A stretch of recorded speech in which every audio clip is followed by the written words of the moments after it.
Welcome to BumbleKast Live. I'm your host, Ian Flynn, the Bumble King, and joining me as always is my Bumble co-host, Kyle, JCRB Kraus. Hello, everybody. I have, my voice is officially dropped. I'm finally a real man. I'm finally.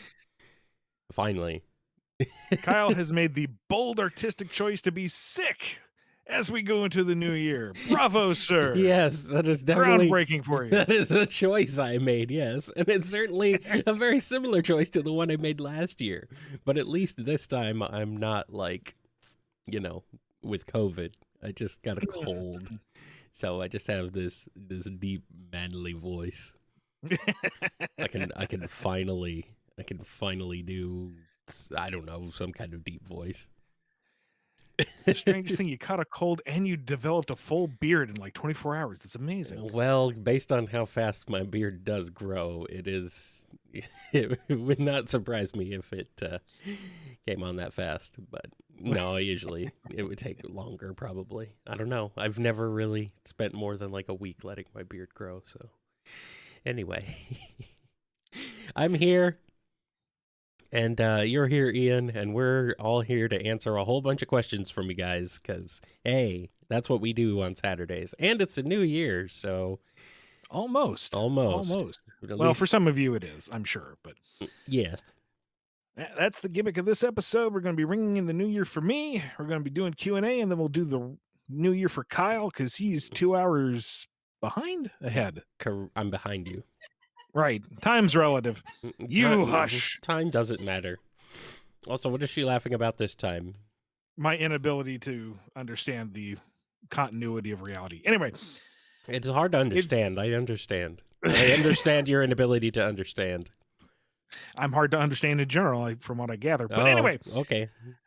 so if you're new to the show, let's run down how this works. Please ask one question at a time over in the live chat there on the side. Wait until your question has been answered to throw another one into the mix.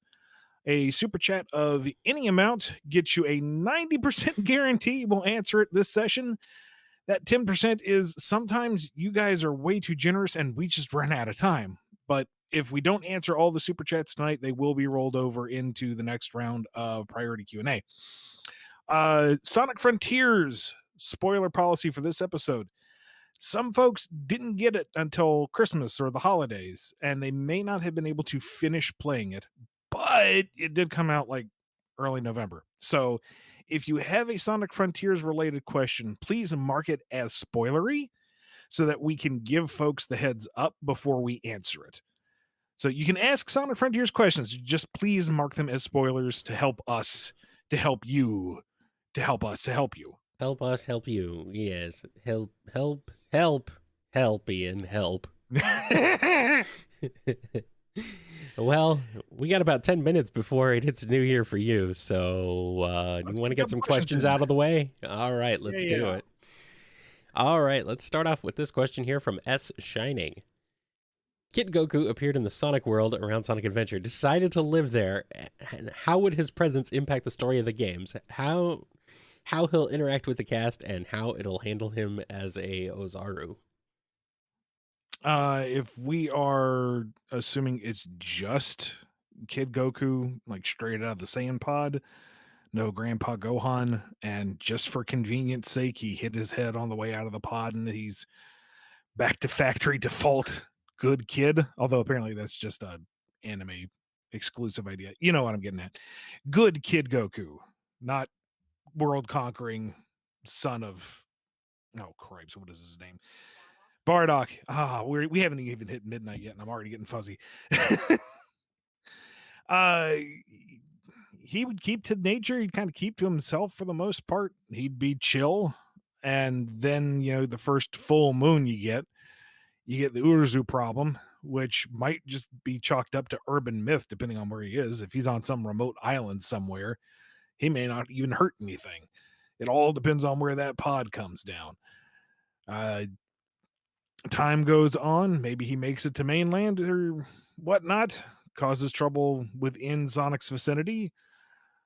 Sonic can spin dash a Badnik into pieces. He can take care of the tail. He can revert Goku to normal, and then Bob's your uncle. He's just a nice guy after that.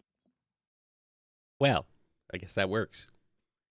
Here's a question from Honey and Lemon. A silly hypothetical scenario. For one reason or another, Sonic teams up with Rough and Tumble to steal a Chaos Emerald from a gun facility. In a scenario where they succeed, how do they do it? This is almost a fan idea, but it's pretty general, so. This is more of a prompt for me to come up with a fan idea. Yeah. Huh. Don't know what our policy is on that one. Uh, Just Ian, do it. pitch a story for the annuals, but Just, don't make it real. just do it. I guess if this shows up again down the line, here's the rough draft. I guess. Yes. Uh, I imagine it'd be something of a comedy of errors because Rough and Tumble aren't going to want to work with Sonic. They don't work well with each other, let alone with anyone else. But Sonic's got the skill and the, I don't want to call it patience, but the easygoing attitude to kind of roll with their shenanigans. So again, comedy of errors, they manage to get past and or defeat the defenses, they get out with it. And then comes the vile but inevitable betrayal where they try to steal the emerald from Sonic on the way out. And then some bout of jealousy causes the two of them to get into a tussle on their way out, having just double crossed Sonic. They fumble it, he catches it on the rebound, and he's gone. And they're the ones caught by the reinforcements. Alrighty. Here's a question from Maple T. Bit of a noob here. How does Shadow's Chaos Control work? If he's chasing after someone with a Chaos Emerald, could he just use its power or teleport to take it? Can he sense if one is fake? Lots of good questions. I don't think I have the real answer to a lot of them. What? It's supposed to be that he can't use like full on stop reality chaos control the world though unless he's physically touching the chaos emerald. There are multiple examples where that doesn't work, but that's supposed to be the rule. He does have a short range teleport, which I think is supposed to be chaos snap, so he could conceivably outpace the person with the chaos emerald to take it and then use it, but that's very situational. As for sensing their power, I don't think so. I don't feel like that's come up, or at least not regularly. Alrighty. Did you guys get paid for Christmas? Because, man, the super chats are going crazy. Holy crap. Thank you. Thank you guys very much. Very much appreciate that. We'll be getting to those questions here very soon. But here's this one from Delazox. If Tails was kidnapped and held hostage against Sonic in order to possess the Chaos Emeralds, what do you think Sonic would do? Would he risk the world's safety or his little brothers? Oh, he'd turn in the chaos emeralds. He would totally gather them up. He would totally turn them over. And then, at the moment the Tails is released, assuming that the kidnapper, makes good on their promise, he would more than likely find a way to steal them back. Or if said kidnapper unleashes some ungodly into the world scenario with the Chaos Emeralds, Sonic would have the ability to stomp it back into the abyss. It's a risky gamble, but hey, that's how he lives. He likes to live dangerously. I was going to say, that's just how Sonic is. That's what he does. He did that 3 times in a certain recent game. I mean, that's effectively the same. Yeah. All right, we got a question here from Metal Skulkbane. If an Encanto-sized miracle happened and Shadow got his own book, how would you handle it? I know the current Shadow is problematic, so describe your dream scenario. Oh, just straight up Shadow with no restrictions on. No frills, no strings attached. Exactly as you want him. I don't know. I would like to pitch like an ongoing Shadow Agent of Gun type book. Ally him with gun so that he has a foundation for call to action for something, anything. Yeah. Like the commander says, hey, there's a bad thing. Shadow, you're a total boss. You go handle it. And Shadow's like, whatever. And he does. I like that he is still reserved. Like, he doesn't need to be as emotional or as bombastic as Sonic, because then that's just Sonic again. The whole appeal about Shadow is he is Sonic's equal, but he's, you know, less bubbly about it. He has all this power, but it's very meticulously unleashed. Unrelentingly, he's not going to pull his punches, but it's much more precise. It's much more calculated. It's decisive. Whereas Sonic has fun, you know, bouncing off things, whether they be robots or people's faces. You know, depends on what you're doing. So, you know, play that. I feel like the current direction is trying too hard to play to that reserved and restrained side to the point where it's restrictive. Do that, you know, cool, badass, you know, don't need to say the one liner. Your action speaks louder than words. You're John Wick type of thing. You know, he doesn't have to quip. He doesn't have to be totally stylish. It's just how he is. He wrecks dudes. And you're like, yeah, he totally wrecked that dude. It was great. And, you know, he doesn't have to have any, like, one of the scenes that people really enjoyed with in Frontiers was between Sonic and Tails. If you know what I'm talking about, if you played the game. Shadow wouldn't do that, but he can still have his ways of showing support or being kind without having to be mushy. Right. You know, he can have those let his actions speak louder than his words, basically. Yeah, I agree. I think that would be a very fun way to approach the character. Bit better than what we've been getting. And, you know, make Team Dark a solid thing, because Yes. Rouge and Omega would be fantastic foils. And if he's going to be the straight man of the trio, having the incredibly witty and snarky Rouge on one side and the tone deaf, problematic Omega on the other is great for him to bounce off of and still maintain that even keel. The question is, which one is actually the straight man of that one? Because Omega's like the very dense, like, you know. I He's guess. he's such an extreme. Yeah, I guess so. Yeah, yeah, that makes sense. I mean, considering his personality, I guess his personality versus his intent is kind of what makes him different. Mhm. Yes. All right. Let's go ahead and shift over to some super chats. We have some very generous folks. Thank you very much, you guys, for your generosity. We have gotten a lot of super chats, so we're going to go ahead and work our way through them. It seems like the standard questions have slowed down a bit, but the super chats keep rolling in, so thank you. Thank you, guys. You guys are amazing. Before you get into it, we got 20 seconds before the new Oh! year.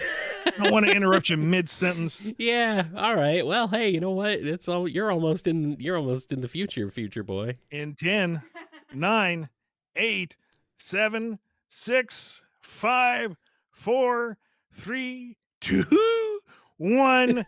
Happy New Year from the Yay! BumbleKast. Happy New Year, Ian. You're in the future now. How's it over there in 2023? Oh my God, Kyle. There's so many neon lights. The cyborgs, they're taking over. Finally, make me one of you, my half-robot brethren. I thought neon lights was just what, just how Toronto normally was. Fair point. But anyway, at night. Anyway. We're in a new year. Let's start off right with some super chats. Yes, let's do it. All right, we got 2 hours before we get to mine, so here we go. All right, here's a question to start us off. A super chat from Supersonic Fan. Hey, good one. That's a coincidence right there. If Rough and Tumble met the villain team, SONICX, would they try to join them to get revenge on Sonic? If the team let Rough and Tumble join, would they use them in their plans? I don't think Sonic X, the organization, would want to incorporate more alien creatures in general. There might be one or two members who are like, fight fire with fire, but it would be a bone of contention amongst them. Rough and Tumble wouldn't necessarily want to help the man or them five mans, however you want to slice it.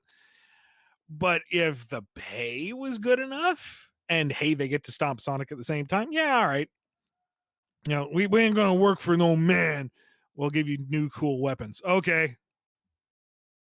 Yeah, Yeah, they it's not exactly a hard sell. no. That sounds about right. I believe that. All right, we got a question here from Testing. Have you considered you're incapable of writing Shadow as he's supposed to be from the games? Pre-reboot and reboot don't line up with game Shadow, so your struggle with IDW Shadow might be a symptom of this. Maybe. Yeah, I don't know. Here's a question from Lord Van Oscaro. Paramount approaches you to write for 2 Tales movies with the villains from his games. How would you bump Witchcart and Cuckoo up to the movie threat level? Up to movie threat level, and which order does Tales face them? I would think Witchcart and her minions would be the first ones to mine because they're generally goofier and they're a more contained threat. Witchcart's only doing like a land grab. She isn't, a big end boss villain in the grand scheme of things. The Battlebird Armada is an armada. You have tons of faceless mooks. You have Speedy as the built-in rival for the Ark. You have the Grand Battle Cuckoo as this, Palpatine-esque big bad behind the scenes to move things and to push escalation. So I would say, Tails movie number 1, Witch Carter's to give Tails his arc of him stepping out from Sonic Shadow, becoming fully independent. Although arguably he is fairly self-reliant in the movies, considering all he's done, but he has a little bit of room to grow. So have him, gain the confidence he needs so that when the Battle Birds emerge for movie 2, you don't have to focus so much on that arc as Tails getting stuff done, and you have more room to investigate the Battle Birds, what their deal is, and why they are a problem. All right, here's a question from Levi C. Can Rouge's new outfit in Sonic Prime appear in the IDW comics? Maybe? I don't know.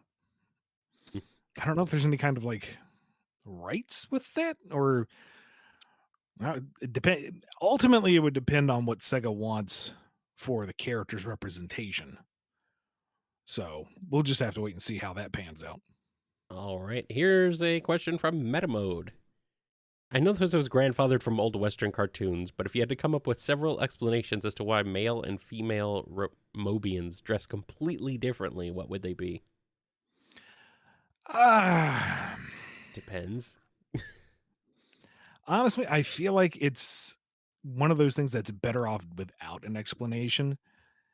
I feel like if you call attention to it and try to explain it away, it's only going to make that issue worse. It's I can't think of any times in the franchise's history where that's ever happened. because then it's never mind that there's the discrepancy between the genders, but then you start pointing out that all the dudes are naked, and then that just becomes an ever-present thing. And then you have to get into the question about, gender identity and clothing norms, and then no, can of worms, too big. Such worms exploding out, N- devouring everything. I think it's better to just kind of say, "Yep, that's a thing," and let it be. not the franchise for exploring that. I'm gonna say Sonic, not really, not really. And I think the wording of the question was if you had to, and my answer is I would fight against it. I would argue against it, saying you do not want me to do this. You may think you do, but this is why you don't. Oh, we've still got 2 hours, and there's already fireworks. There's fireworks going off right outside my window, so that's cool. This is normal now since they freaking legalized fireworks in Arizona. Gee, thanks, guys. Good idea. Brilliant. Genius. Oy. Ay, ay, ay. Oh, well. Still got 2 hours of this. They've been going off since like 6 o'clock, or probably even earlier. That's when I first heard them. But, You can't even see it at that hour. Well, 6 o'clock here is pretty dark. So Yeah, all right. yeah, it's a lot. So all right. Well, let's get into this one here from Emil C. Do citizens hate Sonic for always sparing the doctor? No, I don't think the average citizen really knows all the details about what goes down. It's Yeah, just every now and again you hear this crazy eccentric tried to blow up the moon and then a hedgehog kicked his butt. Okay, that sure. I got to go to work tomorrow. Is there an end to this story? yeah. They don't play Sonic games in Sonic's world. They don't read Sonic comics in Sonic's world. Okay, maybe some do, but they're few and far between. They don't know all the ins and outs in the story. Like last March, the planet blew open and a giant snake god popped out. Apparently, a doctor did this. A hedgehog stopped it. I don't know, man. Mm, I gotta yeah. file my taxes by the end of the month. Just everything's back to normal. Keep your head down and go. Yeah, Sonic has no PR team, and by the time anybody gets to the scene of anything that happened, he's already gone. So there he goes. Here's a question from Solaris Stain. How would a crossover between Has Been Hotel / Hell of a Boss and Sonic go? I've not seen those, so I can't really say. All right, I have not either. So, hey, put those in the comments. Put those headcanons in the comments. Bang. Here's one from Joe M. What are your true, unfiltered thoughts on hedgehogs, the real life animal? They're cute. They're adorable and they're funny and they are sharp. I actually thought about, possibly looking into getting one as a pet because I almost felt obligated to at this point. Mm, But from what I read up, their personality is really one or the other. They're either like super snuggly happy babies or they're very prickly in every definition of the word and they just hate you for the rest of their lives. yeah, And you can't tell that going in. So it's that like, sounds like rodents just in general. mm. So I know how to deal with cats. I'll stick with cats. Yeah, being exotic animals, they are. First of all, I'm not even sure how legal it is to keep them as pets in Canada or anywhere, but some places you can't, and so and otherwise they're kind of require some special considerations, I suppose. Guinea pigs are a little bit that way too, so they're kind of similar, but they're not super hard to take care of. But when they get sick, it can be really expensive. So Yeah. all right, and let's do one last super chat for now from Hero of Light 13. I'd argue. Oh, this looks like it is Sonic Frontiers spoilers. Please mark your questions with Frontier spoilers, guys. Please, please, please. Hero of Light 13. I'd argue that the Psyloop existed in some form pre-Frontiers. Sonic can perform similar loops in Unleashed to grab rings out of reach. Thoughts? It's been a long time since I played Unleashed, so I can't really say. But within the context of the game, it is meant to be a cyberspace enabled ability. So maybe he has a similar technique, but it is not the Psyloop. Psyloops. Sounds like a cereal. Delicious. Just follow your shoes, wherever they goose. All right, let's shift back over a bit for some standard questions. Starting with this one from the last baby man. I don't think you are the last one. There are more. Are any of the egg bosses and grandmasters actually friends with each other? Would they become better friends if they spent a little more time together? Some have been paired up by the fans. I mean, that's inevitable. Yeah. Gosh, it's been so long since I had to think about these guys, but in general, no. They were all very self-serving, nasty folks who were trying to capitalize on a quick power grab via Eggman, and it, didn't work out for any of them. Some of them might be able to find common ground. if you gave them enough time. There was a degree of honorableness with one or two, but honestly, you'd have to give me a list of them again, and I'd have to sit down and think about it. It's been a long time since I've had to work on any Archie stuff, man. I don't have to think about it, so it kind of has to get shuffled out when I work on everything else. All right. I'm being told to stop the questions. Stop all the questions. What am I stopping the questions for? Oh, that we're stopping the questions. No more questions. No more standard questions tonight. There we go. Okay.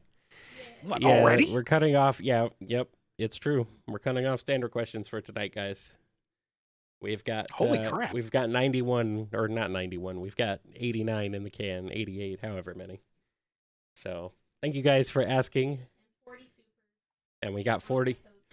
Yeah, we got 40 supers already too. So, What? yeah. How? Okay. Well, hold on. Okay. No. 37 looks like. Not quite 40 yet. Still. Almost. So, yes. We'll keep those open for a while longer, but yeah, sorry you guys for the standard questions. We're cutting them off. We got a lot fast. So, man. Ian, you were worried. I don't know what you were worried about. Well, yeah, all right. Well, Ian, Less we're marveling, more answering. yeah, we're a bunch of Ian. This show appeals to a bunch of Sonic fans. You think they're out doing anything on a Saturday night, even if it is New Year's? No, they could be playing Sonic rather than listening to me talk. But... Yeah, well, they already did that. Yeah, but you keep playing it because it's fun. I'm being told thanks, Kyle. You're welcome. I'm right there with you guys. I'm here too.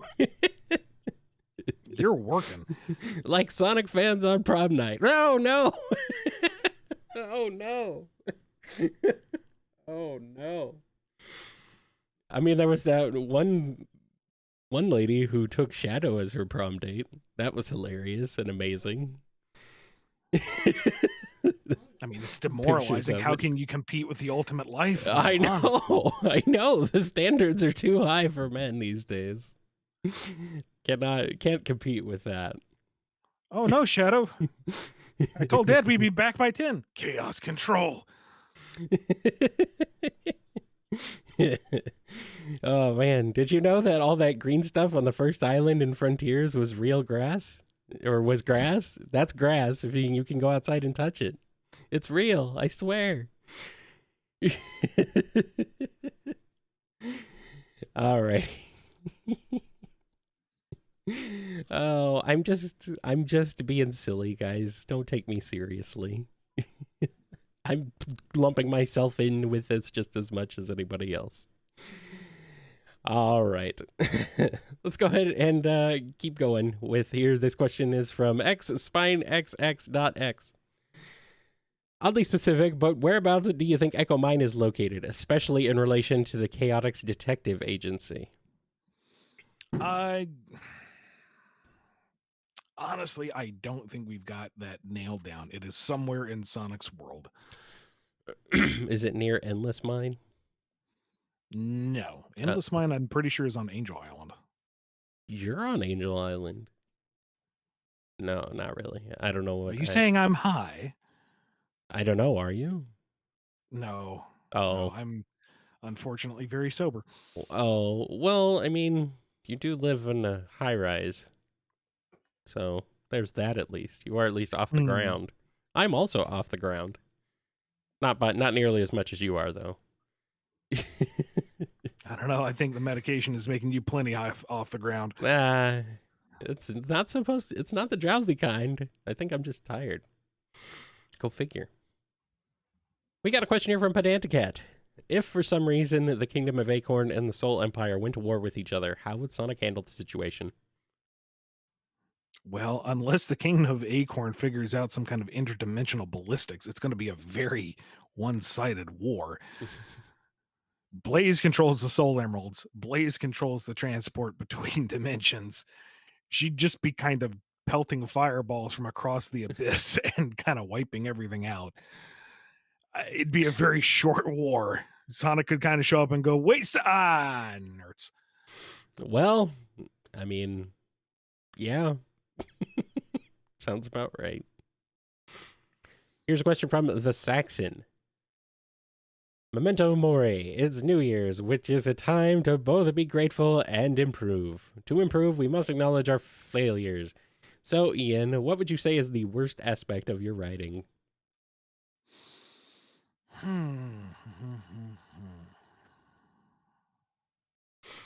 You rely too much on references. Just kidding. That's a high point. I wouldn't say rely, but they aren't always that elegantly implemented. I I do have a tendency to err on the side of the wink and the nod, and sometimes that's not necessary. You stuff Sometimes I'm the only one laughing at the joke. So you stuff that square peg into that round hole, sir. You do that, please. Do that. I don't know. I can't think of anything else off the top of my head. I don't know. I'm just thinking of what other people have said, and that's a big one. I mean, in general, I know I have a real hard time narrowing the scope. I'm Oh, always thinking long-term macro level, and it's like, okay, now how does it all fit together? What are the individual points? What is the stuff that makes these big end goals mean something? And it's details. It's like you need to narrow the scope. Not everything has to be a grand sweeping epic. Just tell a story. Just yeah, one. yeah, Make it concise, Flynn. Focus. yeah. We don't really need the another unleashed arc or metal virus that goes on for a bit long. Yeah. Or maybe we do. I don't know. Depends on what it is. But No. we don't need that for a while, at least. Sorry, I'm laughing at something in the chat. Thank you, Uncle Venus. All right, here's one from Darker. Can we hope to one day see training arcs in the Sonic for a lot of characters? Would be cool. Maybe if there's a point to it. Because one of the things is the characters have to maintain a certain level of competency so that they are congruent across the brand. Like if there's a training arc for Tails in the comic where he reaches a new skill level, but then the next game comes out and he doesn't do that, then or he isn't that doesn't have that ability, then it's incongruous. And the games do set the precedent. So it's kind of hard to show actual like do a dedicated arc to a character's progression and growth when they can't for the sake of the franchise. There Mm, might be a way around it, but the extended cast that's a little different. Like Whisper, Tankle, Jewel, Rough Tumble, any of them, they could potentially train and grow, but then it becomes a question of why are we devoting so much time to the OCs and not more to the principal cast? It's a really tricky balancing act. All right, here's a question. We're going to go ahead and get back over into some super chats, starting with this one from Starlight Sec. 2023 is the year of the rabbit. How's Cream and Vanilla ringing in this new year? Oh, Cream's already in bed. She wanted to stay up. She was totally going to ring in the new year.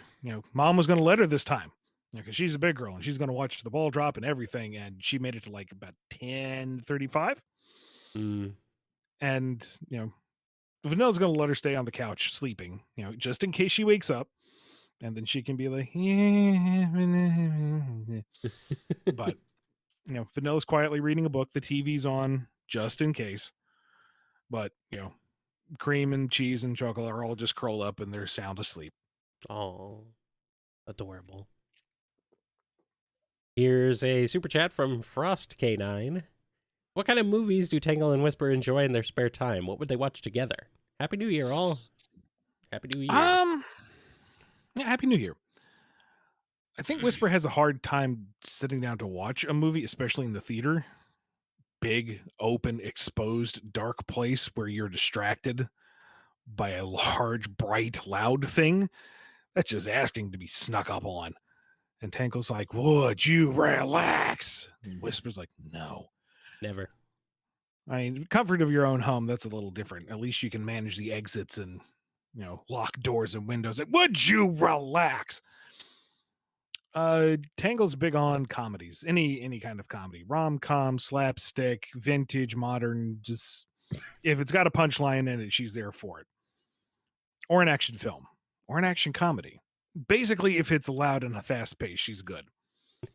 Works for me. Here's a question from the Patrolman.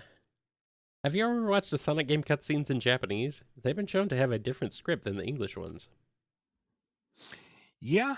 It's been a while since I've gone through any of them, and I always have to make sure that it's, being translated. I don't want to say legitimately versus fan translation, but make sure that it's not a fan interpretation of the translation because that can skew things as well. But yeah, there is consistently a difference between the English and Japanese scripts. All right, here's a question from Relaxed Hoodie. Spoilers for Sonic Frontiers music. I mean, as much as we can spoil the music, I suppose. Hey, they put in spoilers. Thank you. Yes, thank you. Much appreciated. What's your favorite boss theme in Sonic Frontiers? Undefeatable, Breakthrough It All, or Find Your Flame? Out of those three.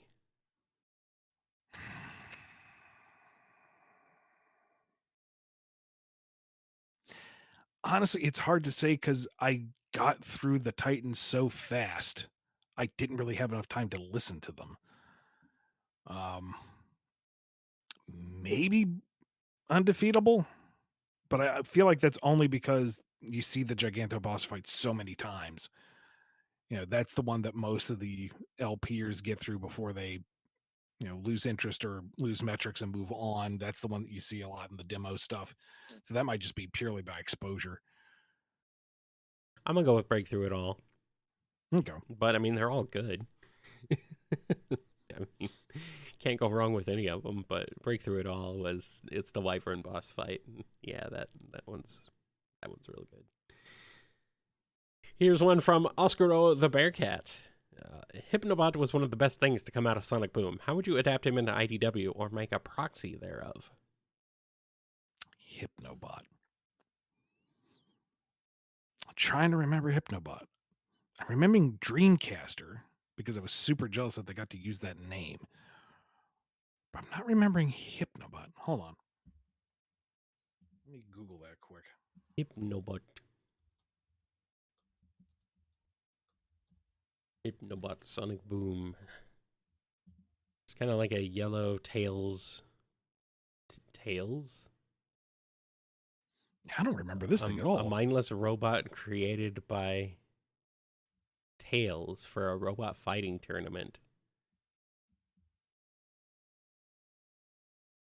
It's from the Robots in the Sky multi-parter. I don't remember this at all. I'm looking at this like, wait, hold on. What, this was in the cartoon. I watched the cartoon. Well, the crux of it is it's a robot built by Tails for a tournament. Yeah. So let's keep with that part. And they've developed so many robot friends at this point between Gemerald and kind of Omega and all the Scrapnik folks. Maybe he wants to try his hand at creating a new robot buddy, and darn it, they live in a very dangerous walk of life, so it needs combat training. He knows a lot of combat ready robots, so let's see how he fares against those. In friendly combat, mind you, friendly combat. Yeah, I mean, as friendly as combat can be, I suppose. Mm. Oh, man. All right, guys. We are up to 50 super chats. So I think we're going to go ahead and say that any further ones will be probably diverted into a future Q&A, into future priority Q&A episodes. So thank you very much for your generosity. But we are no longer accepting questions tonight. We will take what we can. We'll get to them when we can. We have a lot, so. But thank you for your patience. Thank you for your support. And hey, stick around. We're going to be answering questions for a while yet. So, yeah. All right, here's a super chat from Holly's Wacky World. Hi, Mr. Flynn. Do you know the name Bagbear Breeblebrox's token female crewmate from issue 128? If not, would you be able to give her a name?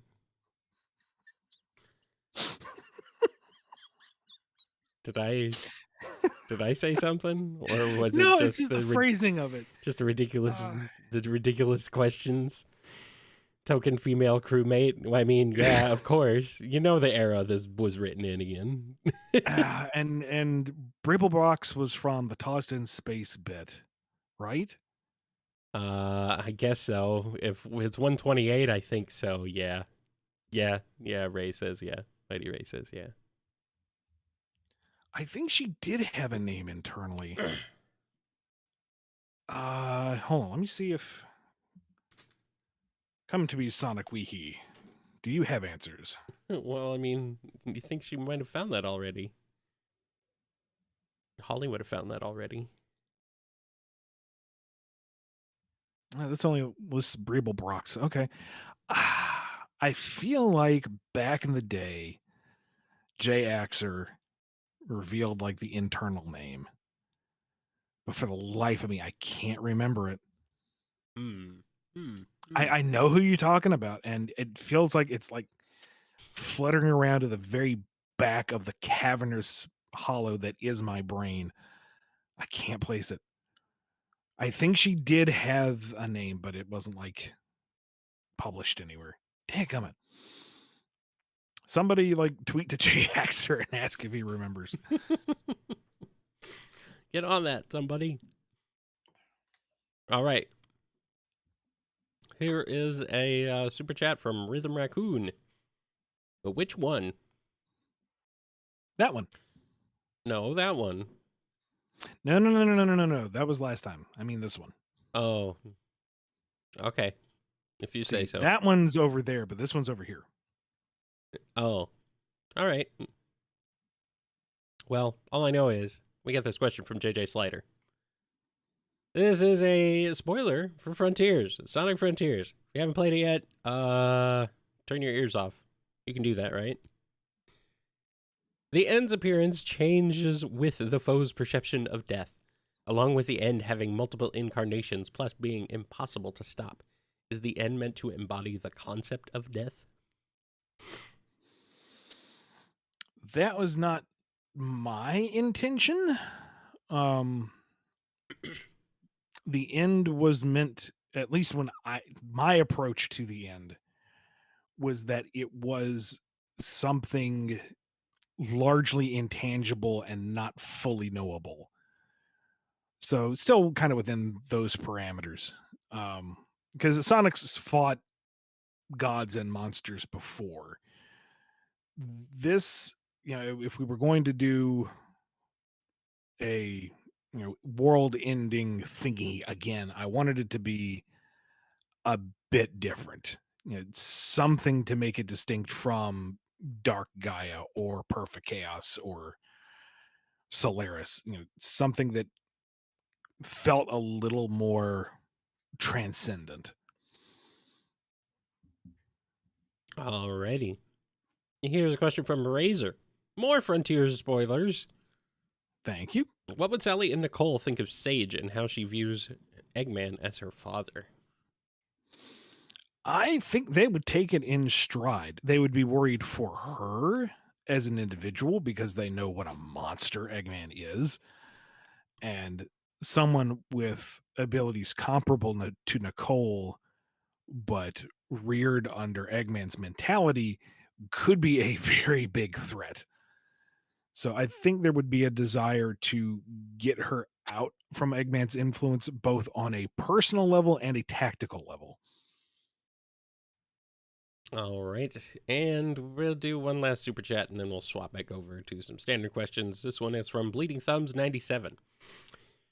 Who do you think Clutch would be more likely to seek vengeance on? Cream and Amy for releasing his Chow or Shadow for giving his head le boot?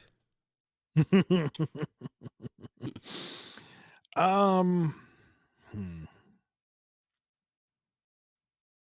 probably Amy and Cream. Amy more so. Cream, this is something I really should confer with Evan on because Clutch is her creation. She's got a better insight into who and what he does. I think that he would see Cream as just a kid kind of roped into all this. But Amy is the experienced adventurer. She kind of orchestrated things and she ruined a business. Taking a few lumps from Shadow, that's just part of the work. That's part of the way of life. He doesn't like it. And if he gets a chance, sure, he'll drop Shadow off a cliff. But Amy ruined his business venture. That's a big thing. That's a problem. That needs comeuppance. That's a paddling. No, we are not writing that kind of book. Okay, good. All right. Let's switch back over to some standard questions. I swear I can talk. I'm just kind of ill. Well, okay. That's not really a good excuse. Here's a question from the Floop Doodle Chloe Bean Trick Dog Team. Thank you. I love that. I don't know why. From Starline's. Oh, this says it's from Starline's Pogger girlfriend. No, I like the Flop Doodle Chloe Bean Trick Dog Team. All right. The Mandalorian, Starline, and Tikal and Shadow all end up in Downton Abbey. What ensues? Who wins? And who wins the fight for Tikal's affection? What? All right, we're going to have to go by piece by piece. All right, so the setting is Downtown Abbey, which I've now, Downton. Downtown Abbey, yes. Is that like Downtown Ebony Hair? No. The absolute antithesis of that. Why is the Mandalorian there? I don't know, because he just is. Why not? So Mandalorian, Starline, Tikal, and who else? And Shadow. And Shadow. What ensues and who wins the fight for Tikal's affection? Well, knowing all I know about Downton Abbey is that you pronounce it Downton Abbey because it's British. I prefer Downtown. I prefer Downtown Abbey. Shadow is the Mandalorian, someone said. I guess that might be one way to do it. Quick, we need Shadow drawn as a Mandalorian with the Shadow Chow as his Grogu. This is the way. I'm assuming that the question is built around the idea that Starline, the Mandalorian, and Shadow are all British gentlemen trying to woo high society Tikal, and man, it doesn't even matter if it's after midnight. This would fry my egg as it is anyway. Never takes the helmet off, though. Well, you can't wear your headwear inside, so that's immediately a faux pas. So he's out. Plus, he's a single father, and who knows where that baby came from? Scandal. Nah, he doesn't have a chance. Shadow has that cold and aloof thing going on, but he's clearly hung up on a woman in his past that might hurt his chances. Starline knows how to navigate polite society. He knows how to act. He knows how to put up the front. But Tikal is a pure-hearted and good person, so ultimately she would see through his resolve, through his theatrics, and reject him as well. So she gets off scot-free and single.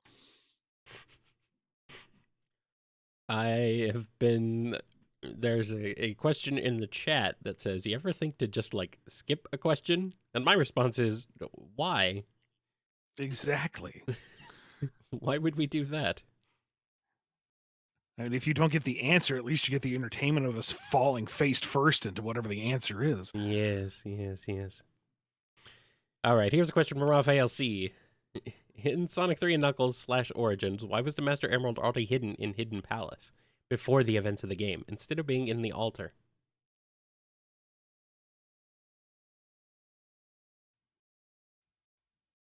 Trying to think back to the actual staging of the cutscene.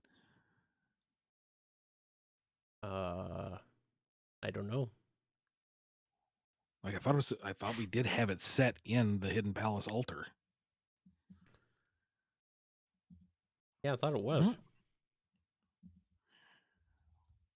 YouTube, help me out here real quick. Sonic Origins cutscenes, which were out before that. Are they wondering why it's? Are they wondering why it's not in the Sonic Adventure altar? Because it started off in Hidden Palace, it got moved to the Adventure altar later. Oh, okay, that might be what they're Okay, about. no, Yeah, they do mean the outside altar from Sonic Adventure 1.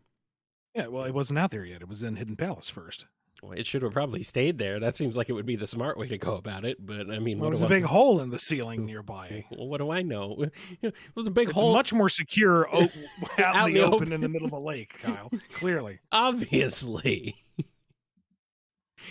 I don't understand Knuckles' thought process on this one. He did not think it through in the slightest. Oh well. Why did it get moved? I don't know. Probably because it looked cooler outside. Get well, that I mean, shiny, Eggman stole sparkly it one glint. time, and then Heavy King stole it a second time. Knuckles probably figured it's not secure anymore, so he moved it outside to its ancestral place. I don't know. To where it's even more not secure. Ugh, I don't know, man. All I do know is we got a question here from Bro. If Eggman is able to make a robot completely equal to Sonic in every way, aka Metal Sonic, how come 99% of his other robots are nothing compared to Sonic? Takes a lot of effort. Mass production. Like Metal Sonic is a piece of art. He is fine tuned. He's meticulously crafted, but you can't make one of those rapidly. That takes time. And he's a busy man. He can't spend his time finely crafting every single robot for world domination. You got to just churn out stuff. And besides, it works on like 90% of the planet. There's a chip shortage. That's ultimately what it is. Sonic didn't stop the Eggman Empire. It was the crypto bubble. All right, here's a standard question from Bony Cheese. Were there ever synapsids on Sonic's World? Since it seems like Sonic's World tends to squee more mammalian, and synapsids are in our world the ancestors of all mammals. Squee? Skew, I think, might be what they meant. Squee more mammalian. Squee the mammals. Squee. Well, many mammals do squee, so in more ways than one, yes. We don't know what the evolutionary history is of Sonic's Earth, but I would imagine it's comparable. So sure, there's probably some progenitor species that, didn't just give rise to mammals as we know it, but also talking ones that wear sneakers, and some wear clothes and some don't. Don't ask too many questions about it. Just smile and nod. Yes. All right, here's one from Asta K. Can Shadow combine Chaos Boost with removing his limiters? He would be a monster of strength if he can. I imagine you just kind of like pop like popcorn. Chaos. Yep, maybe.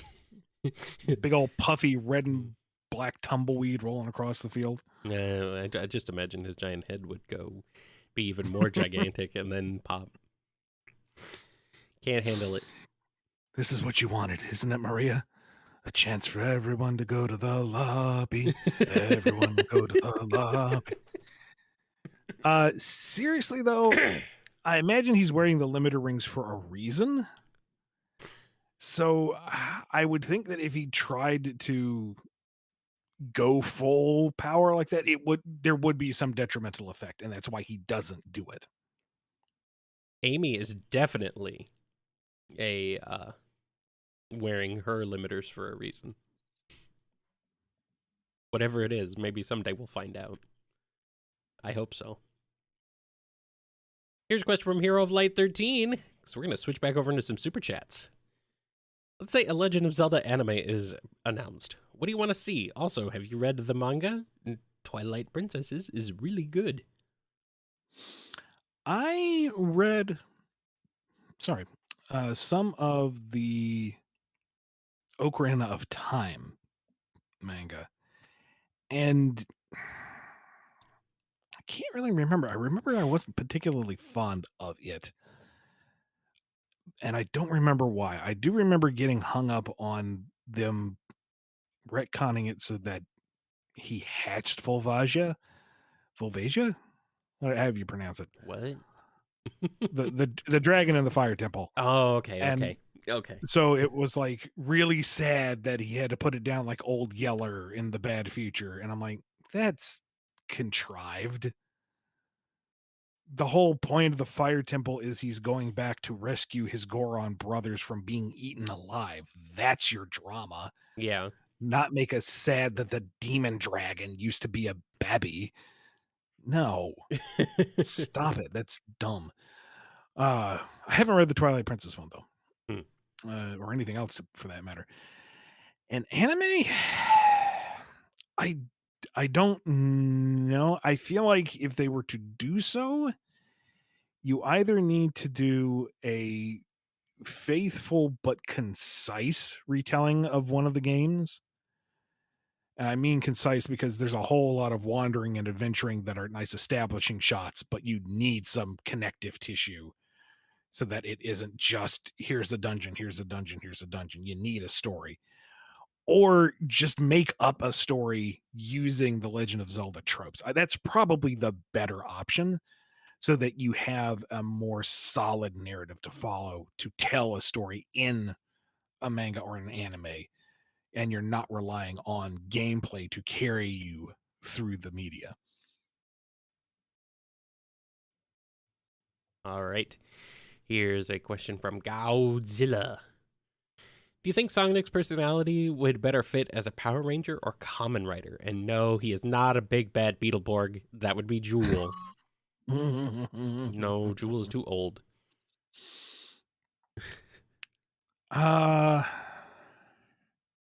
hmm.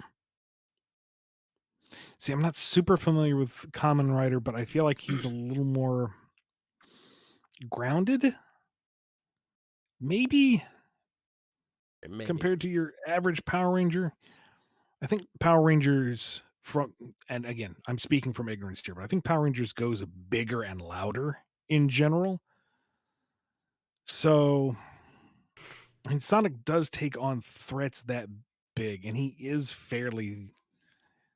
I want to say he's theatric in his presentation, but he isn't like overt about it. He's not striking a pose for sake of striking a pose. He's having fun in the moment.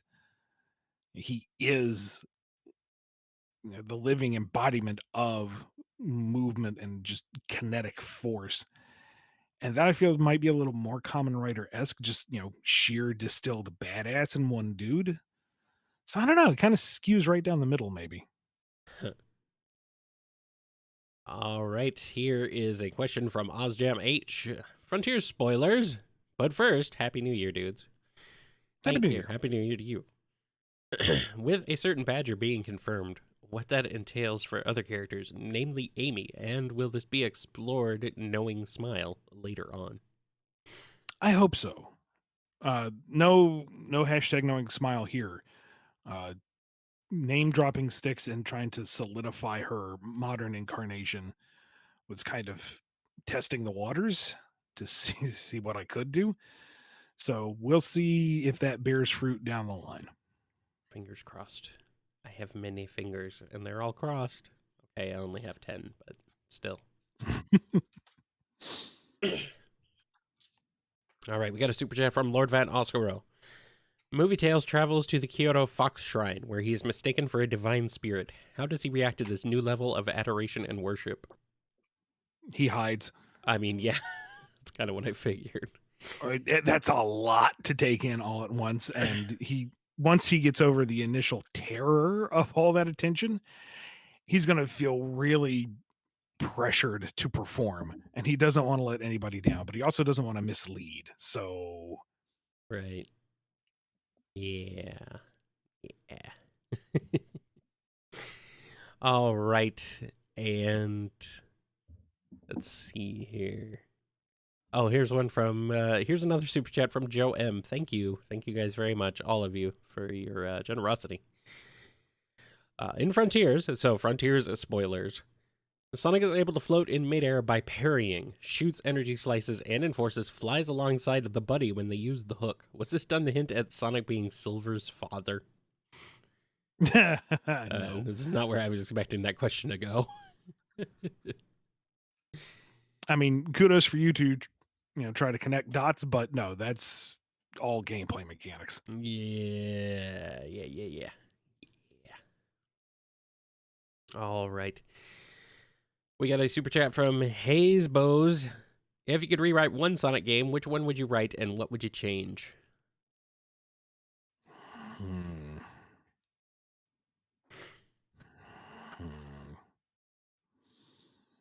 How do you answer this without stepping on anyone's toes? I mean, this is the fantasy scenario of you get to rewrite it, assuming there's no oversight or, never mind whatever factors were at play when those stories were written.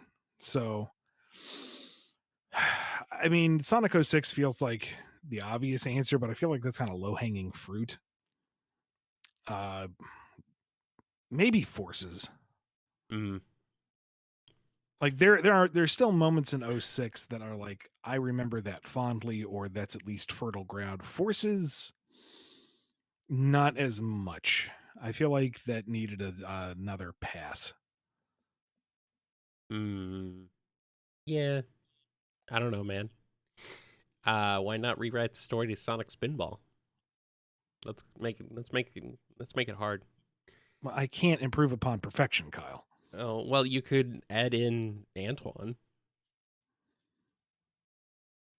That's a revision to a sprite. So he would at least then be in classic, so we'd have an excuse to get him back along with the others. So there we go. Freedom Fighters. Here we go.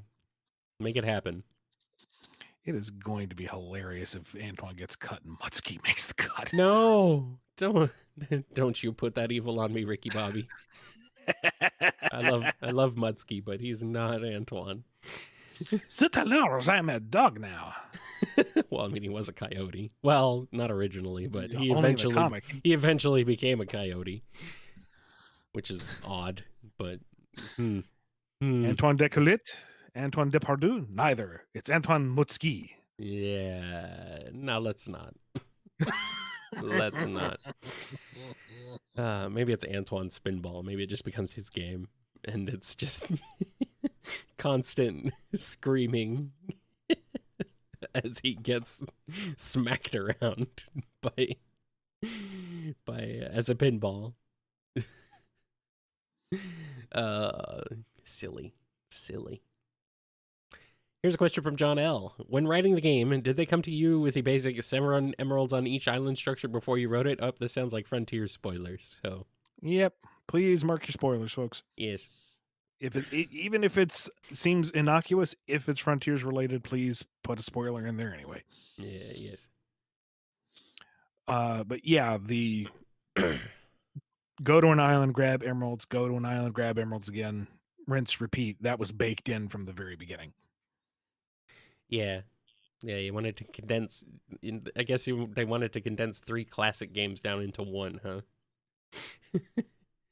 Because that's what Sonic does in the 3 classic games: goes to different islands and gets all the chaos emeralds. I get it. I get it. Okay, good. Thank you. I appreciate that. Here's a question from Smiley21. Surgeon Kit versus Rough and Tumble. Who shall win this glorious fight? Surgeon Kit. I mean, that's not even a contest. Like, Rough and Tumble might get a few hits in because Surgeon Kit don't take them seriously, but the minute Surge gets her nose bent out of shape, that's it. You clean this up with a mop afterwards. Yeah. All right, let's switch back over to some standard questions for a little while, starting with this one from Michael B. Cast aside by Eggman, Starline decides to team up with the Doctor's greatest enemy. So how would a team up between Mama Robotnik and Starline go? Oh, Lord.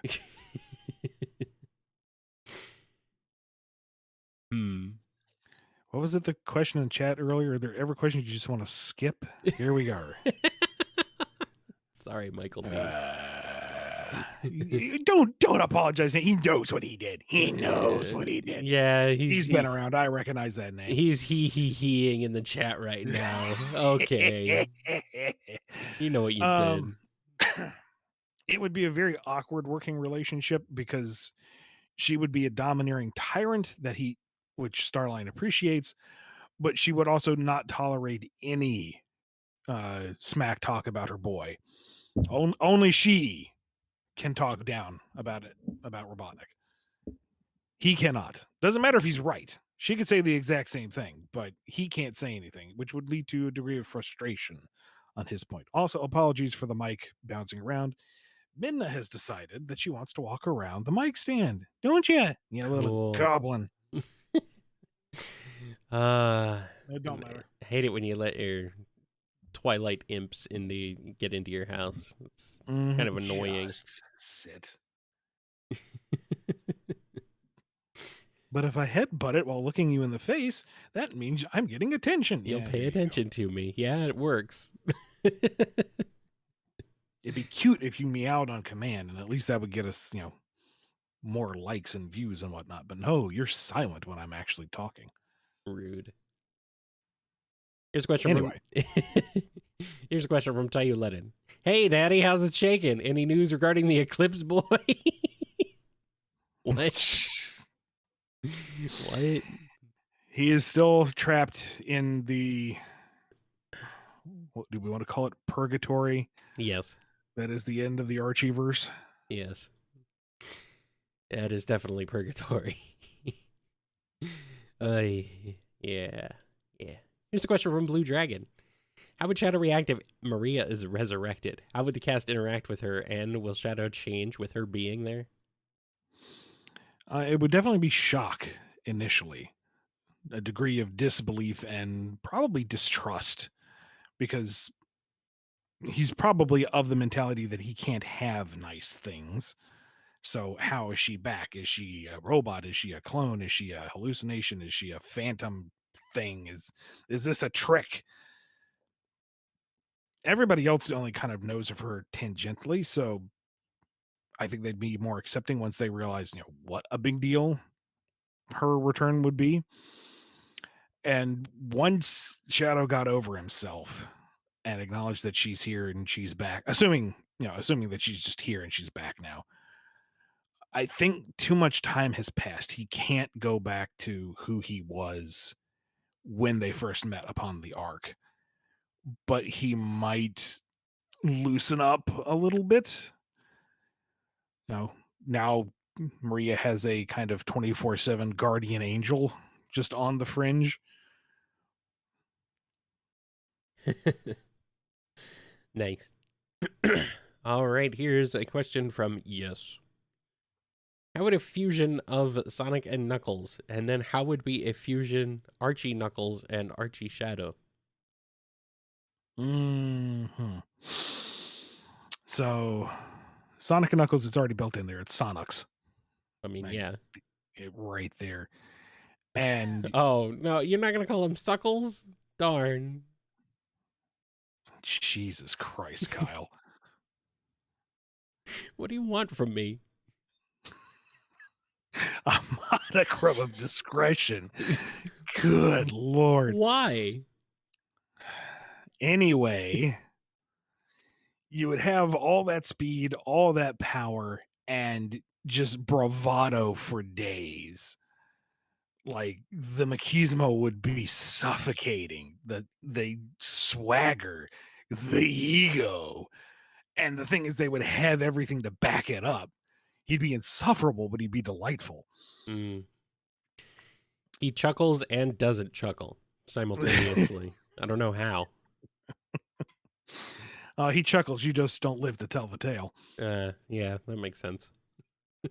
And then it was Archie Knuckles, Archie Shadow. Yeah.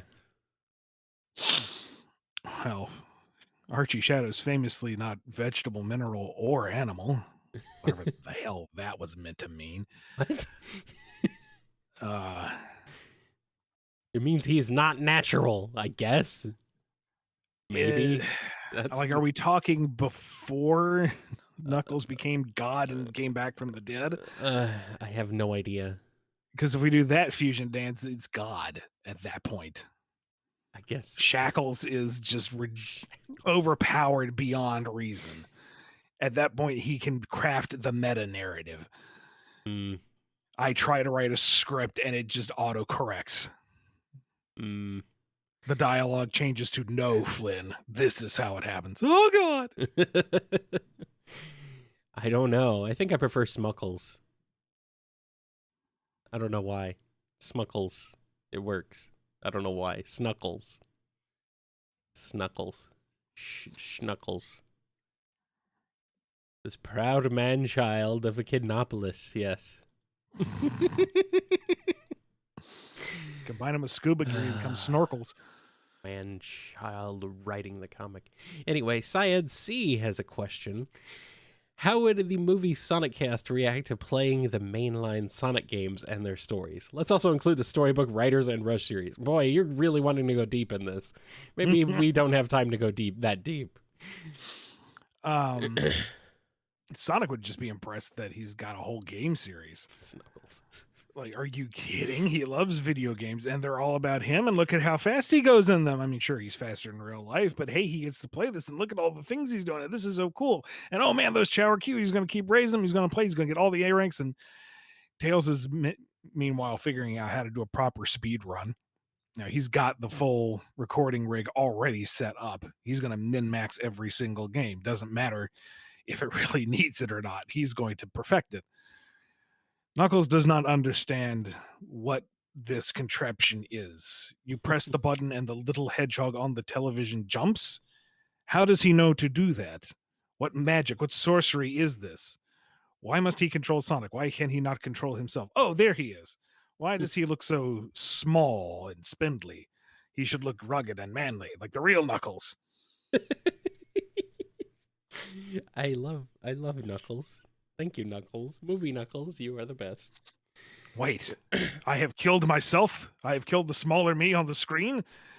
Does that mean I will die as well? Wait, I've returned.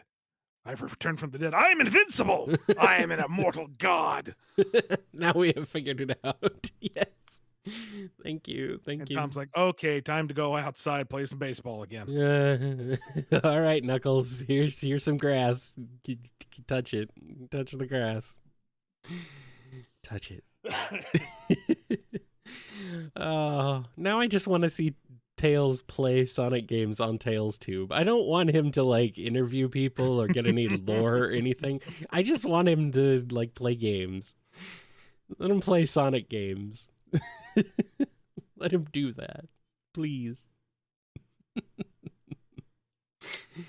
All right. Here's a question from Isaac A. Is the average furry as strong/fast as one of Sonic's friends, or are they more like humans? And if so, is that why the avatar is special? Also, are humans able to be superpowered like Sonic's friends? What avatar are they talking about? Are they talking about like the Last Airbender or the blue No, ones? they're talking about or the avatar in in Forces. Okay, yeah, the avatar character, Buddy, Rookie, whatever you want to call him. Yeah, I mean, we got so many different names. That's why I was getting confused. Yeah. I think we covered this on a recent BumbleKast, but there's over 3,700 questions, so it's forgivable if you could. That list right there now is just kind of more for posterity, I think, than actual searching. Something like that. I think your average Mobian animal, Nermy, whatever we're calling them, is swifter and more agile than your average human, but I don't think they're on the same level as Amy or Tails, or certainly not Knuckles or Sonic. Uh, I think the rookie might be gifted, but I think the whole point of the rookie is they weren't supposed to be anybody special. They were supposed to be just anyone Right. from Sonic's world. And it was, their perseverance and finding their courage that is what turned things around. Maybe that's my bias tripping in. I like the idea of, just the average person can still make a difference. They don't have to be special or ordained or whatever.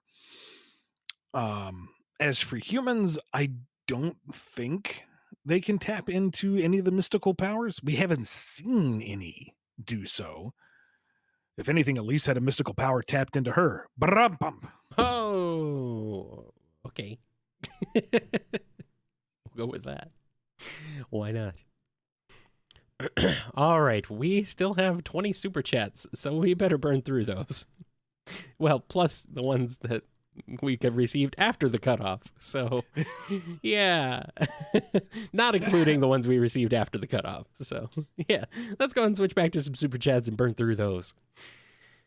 Here's one from Astrono.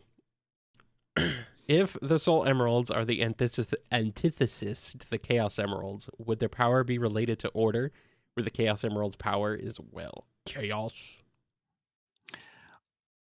Maybe. I don't think it's ever been said that they are the antithesis. I think they're just They seem like they are counterparts. They seem like they embody both aspects, actually, because they're given to someone who maintains.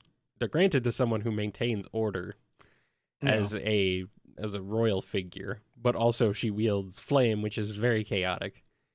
So they're kind of I don't know. It seems like it's both aspects of the character are there. That and the Soul Emeralds seem to usually be collected together by the end of their adventure, whereas the Chaos Emeralds seem to disperse at the end of whatever they're involved in. So you could make an argument there that there's underlying themes of order and chaos, but I don't know if it's meant to be that specifically. All right, sorry, I'm laughing at the chat. I just have to give this one a shout out. You can't make grass illegal. That's dumb. What are you going to do? Arrest the ground? That would make it grounds for arrest, wouldn't it? All right. Here's one from testing. Since IDW is considered canon now, where is its place existing in the existing timeline going forward, especially since it was once a split timeline from After Forces? Well, the beginning of it is clearly after Forces. So the question is, where does Frontiers fall? And that I'm going to say, let's just wait and see. That's not me being coy. I honestly don't know if Sega wants to, nail that down, or if that would be a Tails Tube thing or what. So let's just see where that gets decided and when. Be worry. Don't happy. Frost the Hobbadon has a question. I'm not sure if I asked this already, but how would it happen if Wrath from Ben 10 and Sonic and his friend meet each other? I don't know anything about Ben 10. Sorry. Yeah, sorry. I know there's a dude named Ben, and he turns into 10 different aliens because he's got a special watch. He's got 10. That's it. He's got 10. That's all I know. He's Ben and he's 10. Because that rhymes. Ben and 10 rhyme. That's the whole reason why he's called Ben 10, probably. They probably came up with they come up with the name first and then the whole show around it later, probably. Who knows? But real quick, what was his name? Wrath? Yeah. R-A-T-H? R-A-T-H. It's a tiger-like alien who has some anger issues, I guess. Oh, so it's Knuckles. I mean, I guess so. I mean, if anything, Sonic would antagonize him for the giggles, and then there would be antics, and then whatever threat du jour comes along, they put aside their differences and kick his butt, and then go back to being antagonistic towards each other. Yeah, he's a pro wrestler doing a shoot. Is that what it is? Is that what it is? And also, he's like Knuckles mixed with Wolverine, and he mentioned himself in the third person a lot. I mean, Oh, Sonic would have fun with that. Wrath is Ben, by the way. Okay, it's like is he one of the 10? Is that what the deal is? Okay, but yeah, I think Sonic would have fun with that.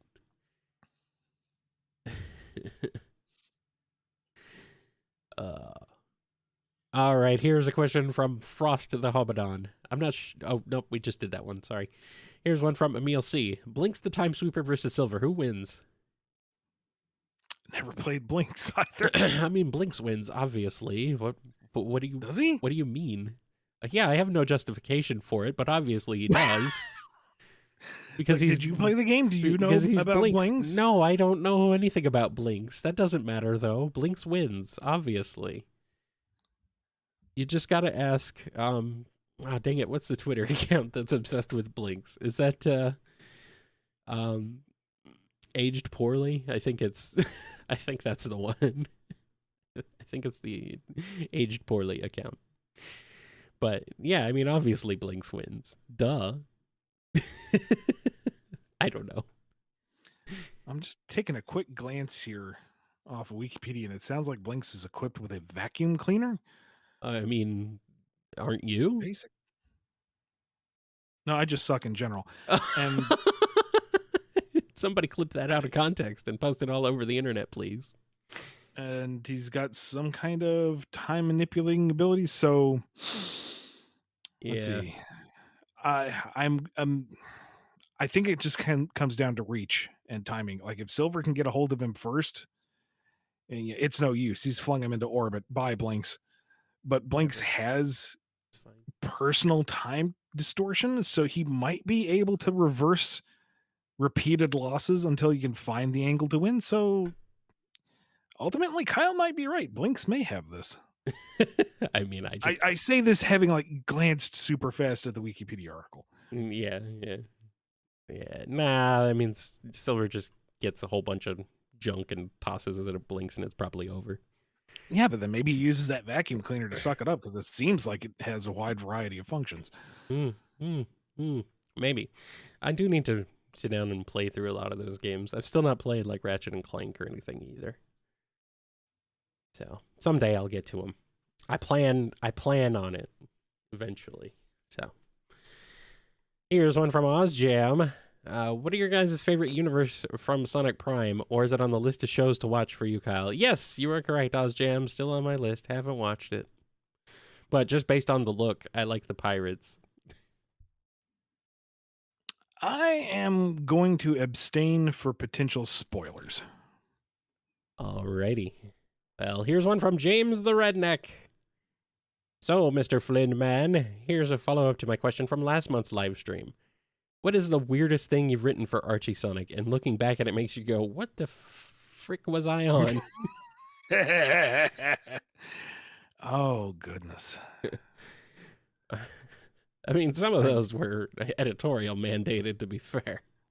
Yeah, still, like... But I know we keep coming back to it, but the fact that the whole Iron Dominion arc was a goof, and that got turned into an arc. That was the throwaway. That was the gag pitch, and that's what got picked up. And here I am. And it actually turned out pretty decently, and people seem to like it. So writing the redemption arc for Monkey frickin' Khan. I feel like there's got to be a more oddball one than that, though. But it's been so long. A lot of the weirdest ones were before your time, so I guess maybe maybe Charmy, maybe all this stuff with Charmy. It's not weird so much; it is tragic. Yeah, I know. Uncomfortable. You may have gone a little overboard. maybe a little. Course corrected and jerked the wheel a little too hard in the other direction. Yeah, it happens. Ah, This is gonna bug me because it's gonna come to me later. I'm like, oh yeah, that was bizarre. That was mm, fun. And then the show will have long since ended. Part of it is, I wrote what, close to 150 issues for that, and then yeah, through two had reboots or through a reboot. yeah, and then had to dump it all again and have been focusing on a completely different continuity. There is only so much memory space in the old Bumble King noggin, and that's needed a RAM upgrade for years. Hmm. I don't know, man. All right, we got a question here from Speedweed. We once had an official tease of Duo interacting with Mega Man X and the crew through a canceled Mega Man Online game, and I gotta ask, would you like to see Duo or even King make it to the X timeline? Duo more than King. King, he's all right. I mean, you could do stuff with him, but Duo is a gateway to the greater Mega Man universe, quite literally. Mm-hmm. And he, has very personal interactions with the classic cast. So, if he was away for the century and came back, what is his feelings on the end of the classic era? Does he have the same questions we do of what the hell happened? And given the arguable power scale jump between what the robots of X can do and the robots of Classic can do, would Duo still be the overwhelming force that he was in Classic?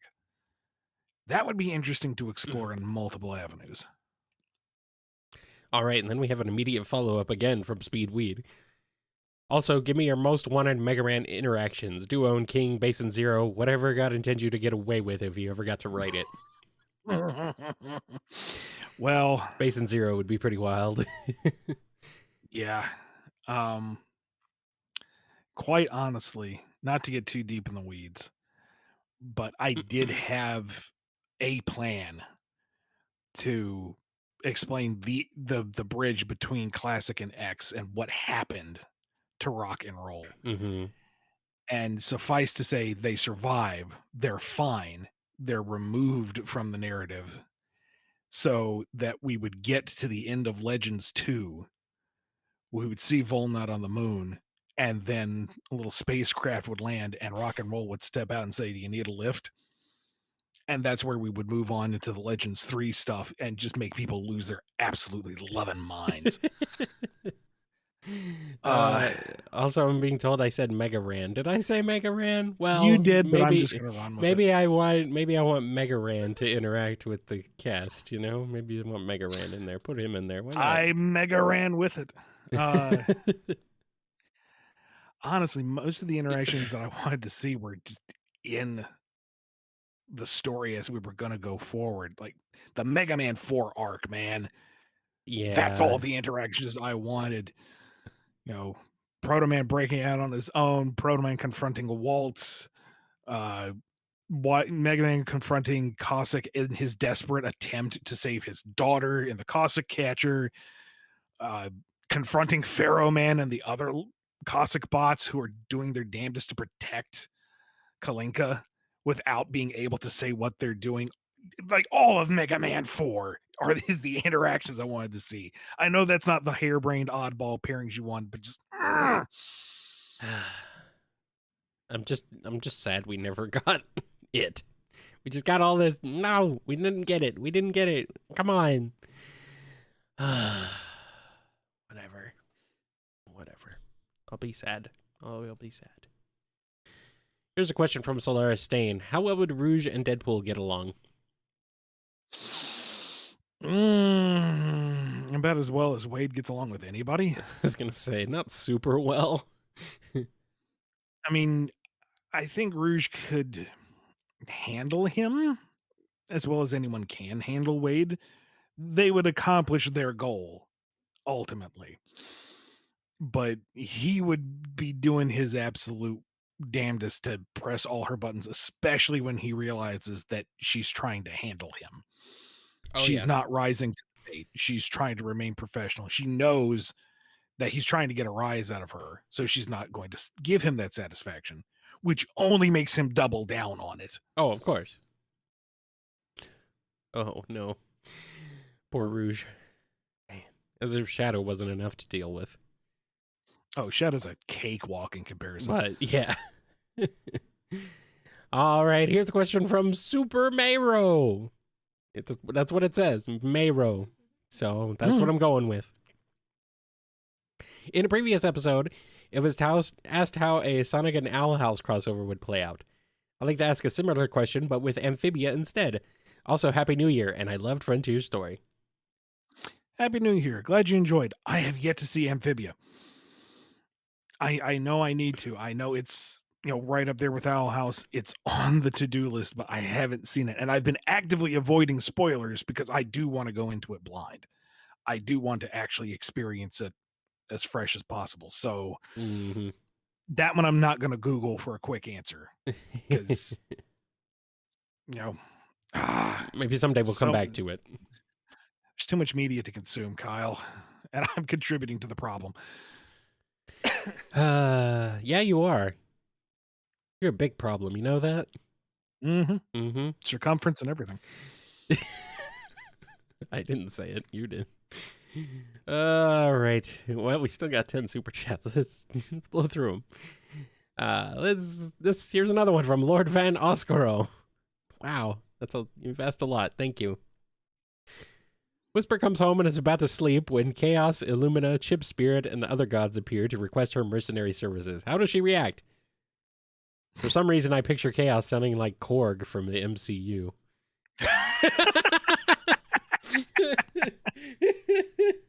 It's pretty good. Hi there. I'm Chaos. Little drippy. Kind of a mutant chow. Killed the entire civilization once. Sorry about that. In my defense, they were kind of murderous themselves. It was self-defense to a degree. Maybe went a little overboard. But anyway, we're here to hire your services. That's brilliant. I love that. Headcanon accepted. There we go. That's Sonic Boom Chaos. He sounds like Korg. There we go. Yep. That is an interesting group to hire Whisper because they could probably handle anything by themselves. But I'm also getting like a Three Ghosts of Christmas confronting Scrooge vibe. I know. This. That's kind of what I'm like. I'm like, wait a minute. Is this an intervention going on here? Like Whisper thinks back that Tangle was like, tonight you'll be visited by 3 spirits. And she's like, you've been drinking the cough syrup again, haven't you? I'm going home. She would be tired and a little disoriented, but she's read the dossiers on these guys. If they are here in her house at this hour asking for her help, then it must be serious. So, all right, give her a second to get her boots back on and grab the mask and the wisps. Let's go to work. That's right. That's how she do. She's ready.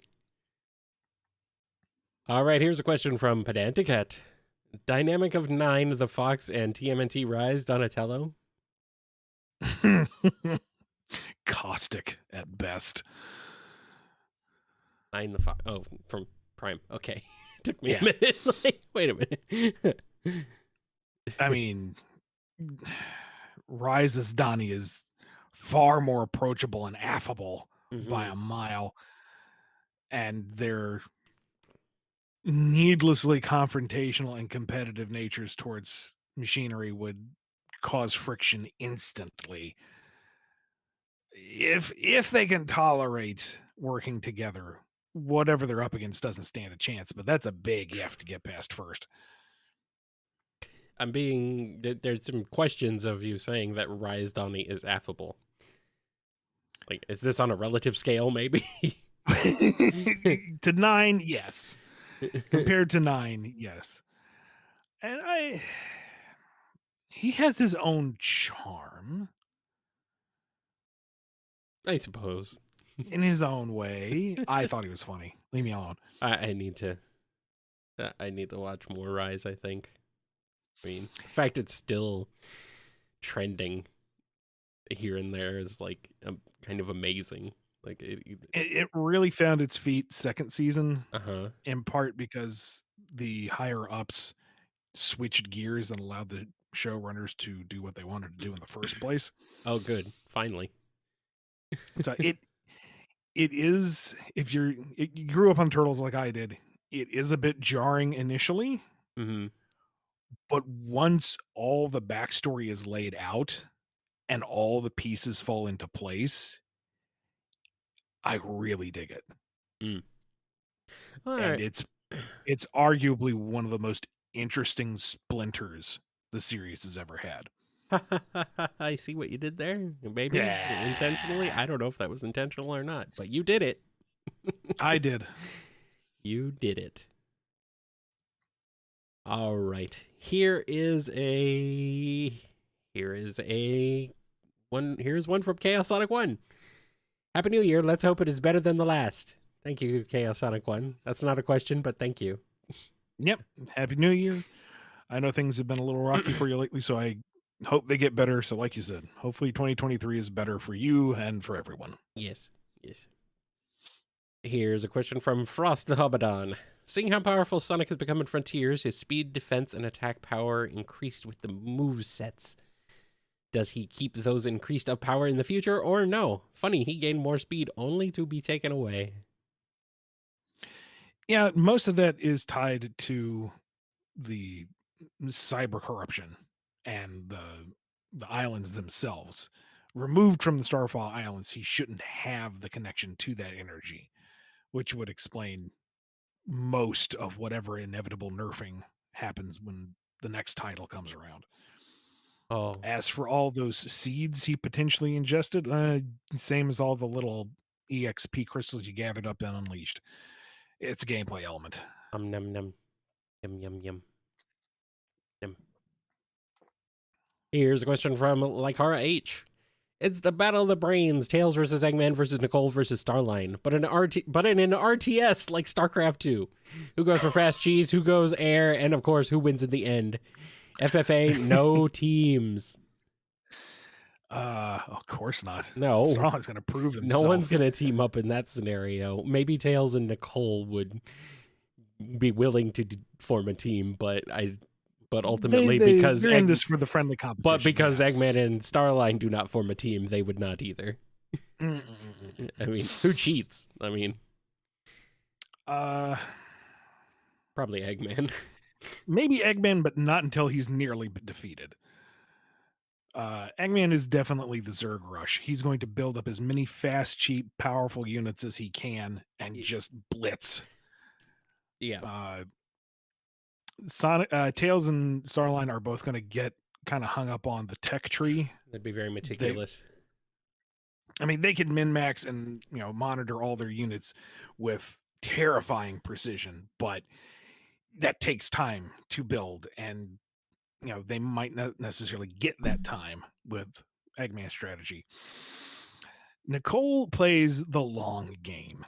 She's going to be able to turtle. She's going to be able to manage her resources in such a way that she can endure as the other three tear each other apart and then still be able to capitalize it in their moments of weaknesses. So I think she'd be able to kind of have a late game comeback victory. Well, also Nicole's actions per minute would be insane because she is the computer. Well, there's that too. Yes. Yes. So, I mean, she's kind of cheating just based on that, to be fair. But, it would be, I don't know, maybe she would turn that down a little bit just in the spirit of competition, maybe. Well, she thinks about doing it until she actually measures how fast Eggman's reacting. It is very unsettled that he's on par with her. It's true. It's a good point. How does he click so fast? All right, here's another one from Testing. Would there have been a reason for what kept Hershey away that would justify her having to fake her death to the point that Jeffrey would believe it? Oh shoot! What was the reasoning behind that? I think this is probably Lost Hedgehog's Tales territory, but I think the death cheat or the false flag was on purpose so that it would register with the Eggman Empire, so that any suspicion of her as she infiltrated the Dark Egg Legion would be brushed off, because no, they have a clear record of her getting blown up. It's just because of the nature of the op, Jeffrey never got the intel that she was fine. I can't remember now if that was meant to be an unfortunate accident or if there was something else in play. And then Jeffrey took his path in reaction to that. All right. You saying death cheat there. I was like, death cheese? That's a deep fandom cut. Oh, yes, it is. Yes, it is. Oh, man. Release the cheddar shredder. Yes. Woo. Oh, man. All right. We got another super chat from OzJam. Maybe Frontiers spoilers. How would Sage perceive Maria or any other Robotnik family members, even Shadow to a small degree? I think she would have a desire to be fond of them, in that she considers herself family now, and you care about family, so she wants to care about them. Uh, Gerald in particular was held in high esteem by her father, so she wants to understand that. She wants to share that esteem. There's a bit of a bitterness towards Maria, so she wants to understand that bitterness and be bitter as well, because if dad is bitter, she must be bitter. And Shadow is this frustrating, rebellious side to the family, sort of, kind of. I don't think Eggman sees him as family, but I think she's kind of enamored with the idea, so she might try to bridge that gap. Yeah. And again, understand and quantify, and she's still kind of figuring out what family means. And part of that process is learning that you as an individual perceive those people differently.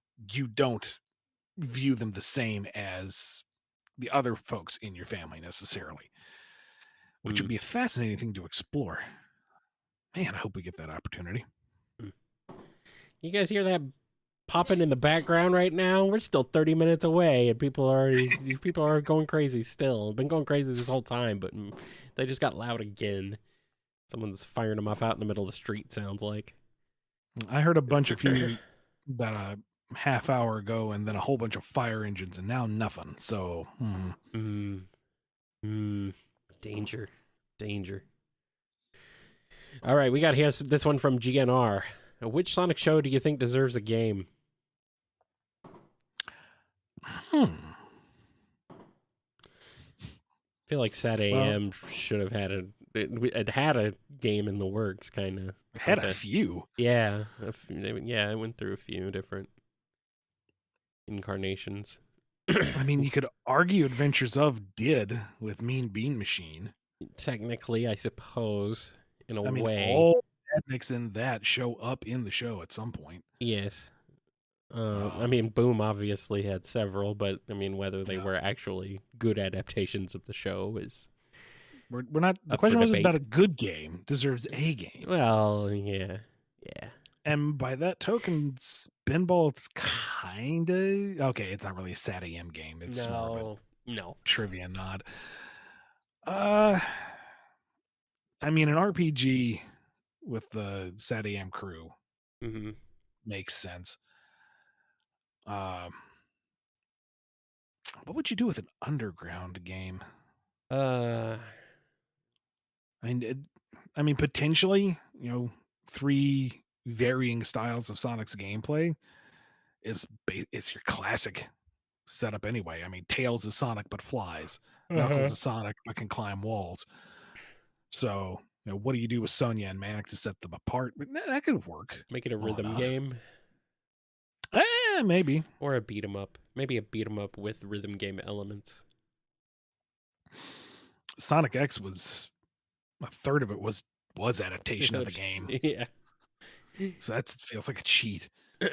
I guess you could do a Metarex game, but hmm, I don't know, man. Hmm. Well, put your thoughts on that one down in the comments. Let's go ahead and keep on going with this question from Smiley21. What are Surge and Kit doing in their free time when they're not fighting Sonic and friends? Researching ways to fight Sonic and his friends. I was going to say, dreaming of the next time they're going to fight. Thinking about it. They really haven't had a lot of time to have downtime. Mm-hmm. So after the current arc, there might be room to explore that actually. Here's a question from Butter Noodles. Does Chaos still have his god status or no? No, I think the God of Destruction thing was more of a legendary title than an actual godhood. I mean, yeah, Perfect Chaos was a godly figure. Let's not mince words. He was a force of nature. He was godly, sure. But I think it was more of, this force of nature that the mortals meddled with, wiped them out, and the survivors are talking about it in hushed tones. Oh, it is a god of destruction, when really he was just chilling out, watching after the chow, being super chill or relaxing. Oh, hey, Tickle, you want to come over and look at the Master Emerald? That's fine. Bring them chow fruit. Thank you for keeping him as thank you for keeping that accent for him. That voice. Thank you. All right, here's a super chat from MetaMode. If Chaos can transform with the emeralds, could the ancients do that too, or was that a side effect of the Master Emerald radiation? I think that's a special mutation thing to Chaos. He's very special. He's very special. Well, I know we have not too much left in the show, but I need to take a quick break. Okay. So, Kyle, you rest your voice. Everybody, you hang out for a minute, and we'll be back shortly with the last little bit before the new year. All right. Yep. We will take a quick break and then see you guys in a little bit.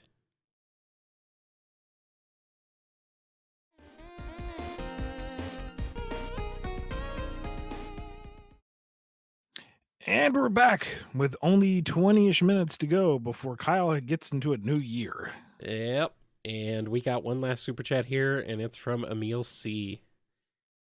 How would his Sonic deal with a group who wanted to kill Eggman and not imprison him? He did start an apocalypse after all. You can take this idea, no charge. Same way he dealt with Blaze when she tried to kill him. He would stop them. Murder. Not murder. No murder, I suppose. That's no fun. All right. Let's go ahead and switch back over to some. We got through all the super chats that we're going to take tonight, guys. So if you asked your super chat after the cutoff, sorry about that. We will get to it during a priority episode upcoming. So look for that. And boy, there's a lot more fireworks going off now. So we got 20 minutes before my before I am here in the new year, before I catch up. So not a little bit. Okay, is that in their backyard? Yeah. Oh, cool. Anyway, that's exciting. Here's a question from Shining 4. You said you don't like the super forms being hurt, but what if it was super form versus super form? Would you still mind? By the way, when we'll see two supers fighting each other? Super versus super is a little different. I mean, it's diamond cutting diamond at that point. It's a little more forgivable. I'd rather see it as like high end super versus super, not just basic attacks. Still keep it as you need something special to handle these special transformations. As for when we're going to get that fight, I don't know. I mean, you need the right scenario, and we have a very limited number of characters who can do that transformation. Yep. I don't know. That would be fun to see though at some point. I'm Oh, surprised. absolutely. I'm surprised it didn't happen between. It hasn't happened between Shadow and Sonic, at the very least. All right, here's one from Void. Do you think it would be epic to see a fight between Giganto and Kid Goku Ozaru? How do you think it would go? Let them fight. I mean, Giganto's got a larger move repertoire, but Kid Goku has the power of God and anime on his side. Uh, I th- I would think the Urzu might be able to power out a win, but the landscape would suffer for it, to be sure. Mm-hmm. All right, here's a question from Yo. Imagine a team made of Metal Sonic, Omega, and Emerald. What do you think about it? Then imagine how good would they be if they have the same goal, like fighting someone. That's a big ask considering Omega's priority should be just blowing Metal Sonic off the face of the planet. Uh-huh. Uh, Coin flip on if he feels the same way about Emerald. He's not Eggman built, but he was Eggman restored. Mm-hmm. Uh, whatever reason they are working together, well, I mean, if we're assuming this is like near end game Emerald, when he's got everyone's battle data and the fully realized personality, then yeah, they're going to be virtually unstoppable. The only thing that could really counter Metal Sonic is Sonic. That's a whole lot of other people in the world that can't counter him. And that leaves Omega and Emerald, who are already singular forces of nature to back him up. So, yeah. All right. Here's a question from Bob. Why Game Shadow's personality is not like Archie Shadow's personality? He had the greatest personality we ever saw for Shadow, and everyone would love if Game Shadow acted the same way. I know some people who would disagree, but that's okay. We had someone in the show even. Yes. Because there was different regulation and oversight back in the day and different priorities back then, and this is what we have now. It's different. Things change. Even Sonic. All right, we got a question from My Small Corner. What is the modern Sonic world called? I'm not sure how to describe it in a fan story, just the world? Or is Mobius still canon? Help! Also, Happy New Year from the future. It's 4 a.m. here. Wow. That's Hey, that's early. It's probably more like 6 a.m. almost for them now. if you're still up, Happy New Year and Yes. good morning, really. Uh, the world is Earth. Welcome to Earth. All right, here's one from Lale 2001. In Sonic Shuffle, Amy told Illumina that her dream was to be like Sonic. Sounds like it's a Frontier spoiler. So, spoilers for Frontiers in the continuing question here. Mm-mm. Was this inspiration for her refocused goal in Frontiers? No. No. At least not directly. Here is a question from JW. If the Battlebird Armada were to return, would their connection to the Babylons and Tails and Speedy's rivalry remain? Would they return as classic or modern? I am 90% sure that if they come back, it will be in a classic setting. Um, and to that extension, I don't think they would maintain their connection to the Babylon Rogues. Even if they were to appear in modern, I don't know if we would go that route again. Um, just because it's been done, and I don't know if Sega would want to conflate the two. I honestly don't know. We just have to see how that goes. Mm-hmm. But Tails and Speedy's rivalry, yeah, that's like the defining thing between the two of them. So that would definitely be there. All right, here's one from Fun Floof the cartoon. Imperial City was established after the events of the Metal Virus. Bad guys showed a place called Dr. Eggman's HQ. Can confirm or deny if the HQ and the city are the same place? Different places.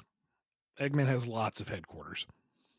Well, that's kind of Weird. Why would he have multiple headquarters? He only has one head. Yes, but he's a genius. Oh, okay.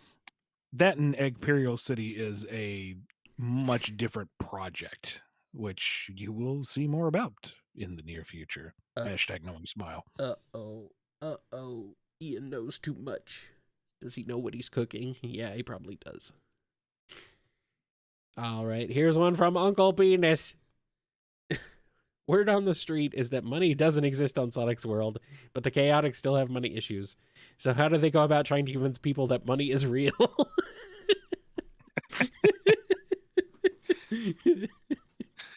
You mysteriously receive a VHS in the mail. Who still even has a VCR?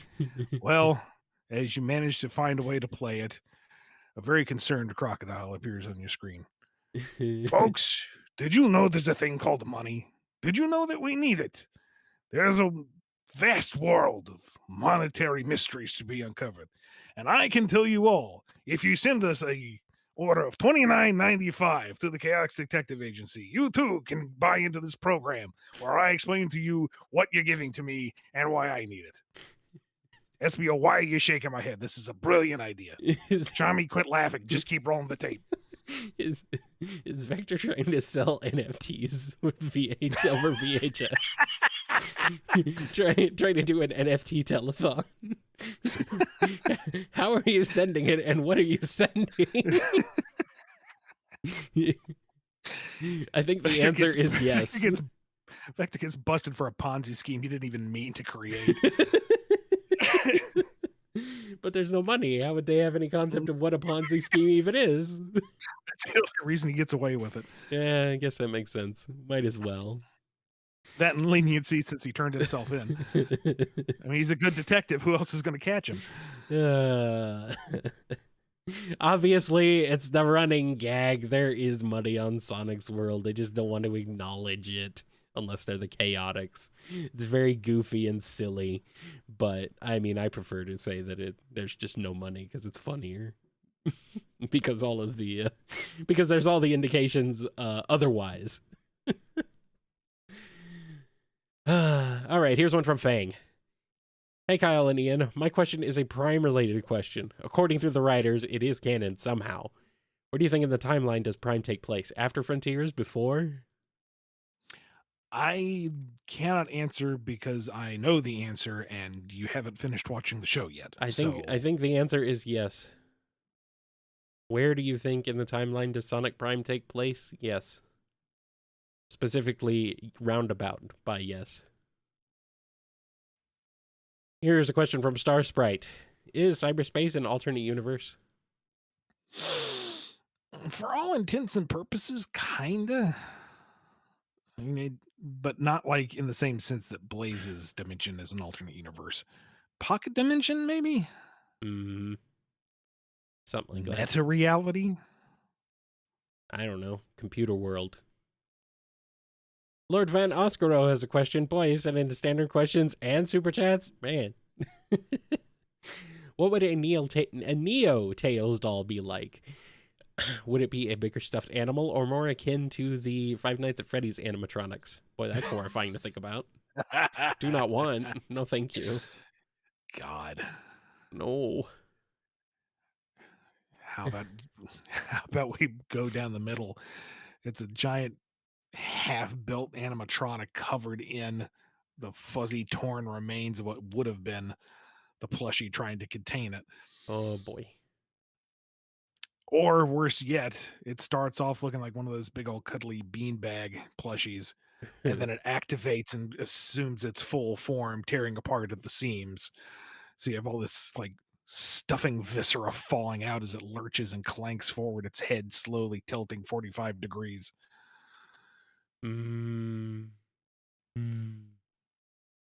Here's one from Thevius. Who would win in a race, Sonic or Santa? That's a good question, actually. You know, Santa's pretty dang fast because he goes to every child's house every night. Or not every night. In one night. He goes to every child's house in one night. I don't know how he does it. Who was it on Twitter I saw recently saying that, it's Santa saves up time throughout the other 364 days of the year Yeah. and then deploys it all on Christmas Uh-huh. evening. If it's a matter of delivering toys on Christmas night, Santa, no contest. Yeah. Like maybe Sonic can see him briefly as he blips around reality. Any other day of the year, Sonic, sure, but Christmas night, Santa has no cap. Only on Christmas though. he's mastered the half button press, man. He's Yeah. Yeah, he's there. He's got it. His chaos control lasts a whole night. Kringle control. Ho ho ho! Yes. Here's one from Sun Blister 16. 2 words. Boom Starline. What's he like? I'd say pretty much the same, just without the murder. He's everything Starline was dialed up to 11. Like he's cosplaying as Eggman. He throws Egg Con, the show devoted entirely to Eggman, which is supposed to feature Eggman. He's going to panel on every panel for the next 3 days. Why isn't he here yet? Uh-huh. Comes up in a huff and knocks on the door to the volcano tower. You left me standing. Where were you? Who are you?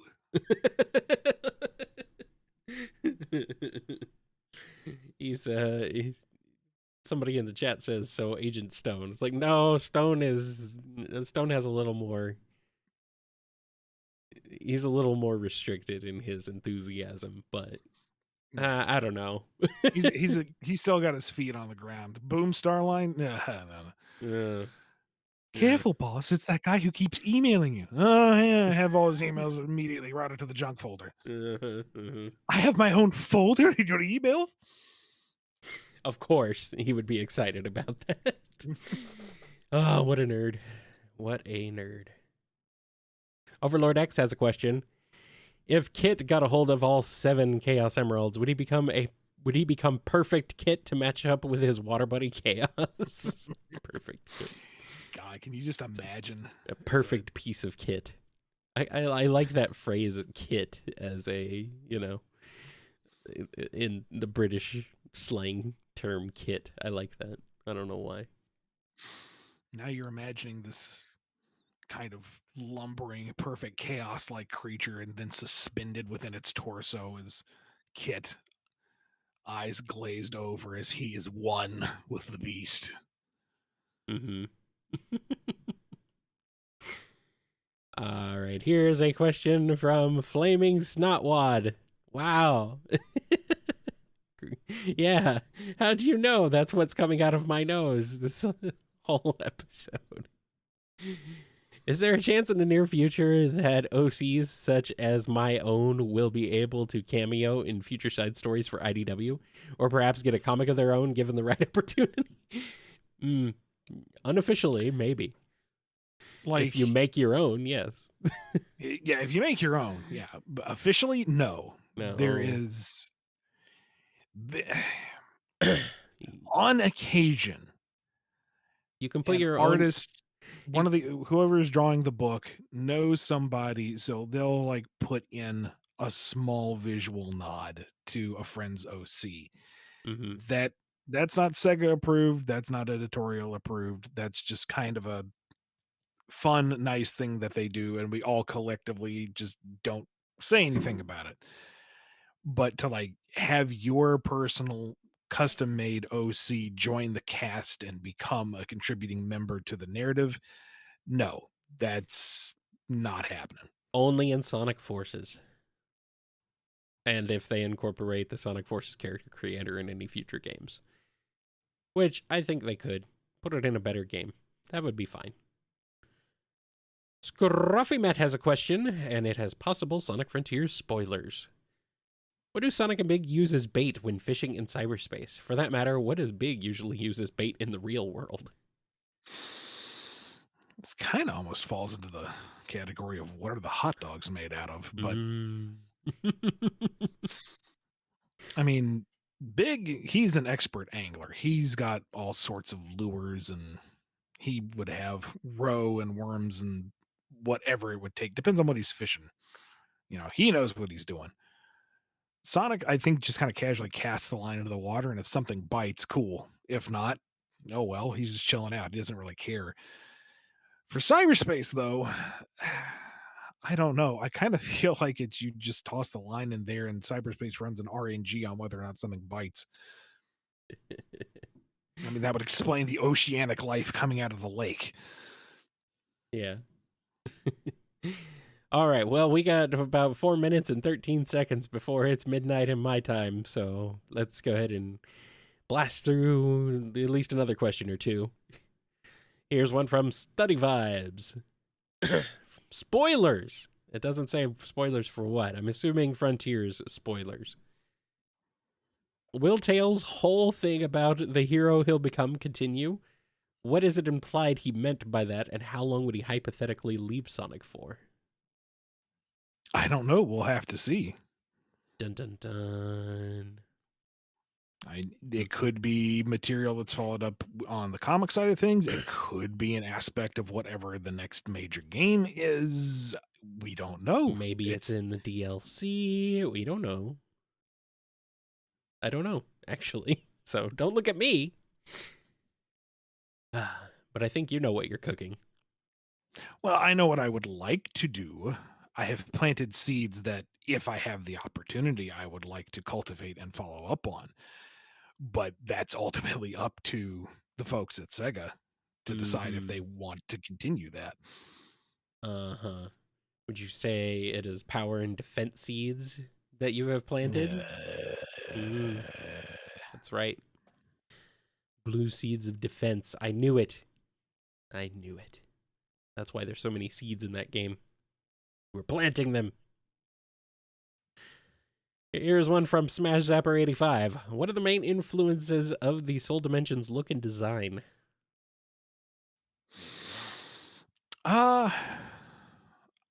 Internally, I don't really know. In general, the direction is supposed to be that they are less tech advanced than Sonic's world. And there's kind of a vague European theme to some stuff. But I don't think it's really well defined. Not yet. Maybe eventually.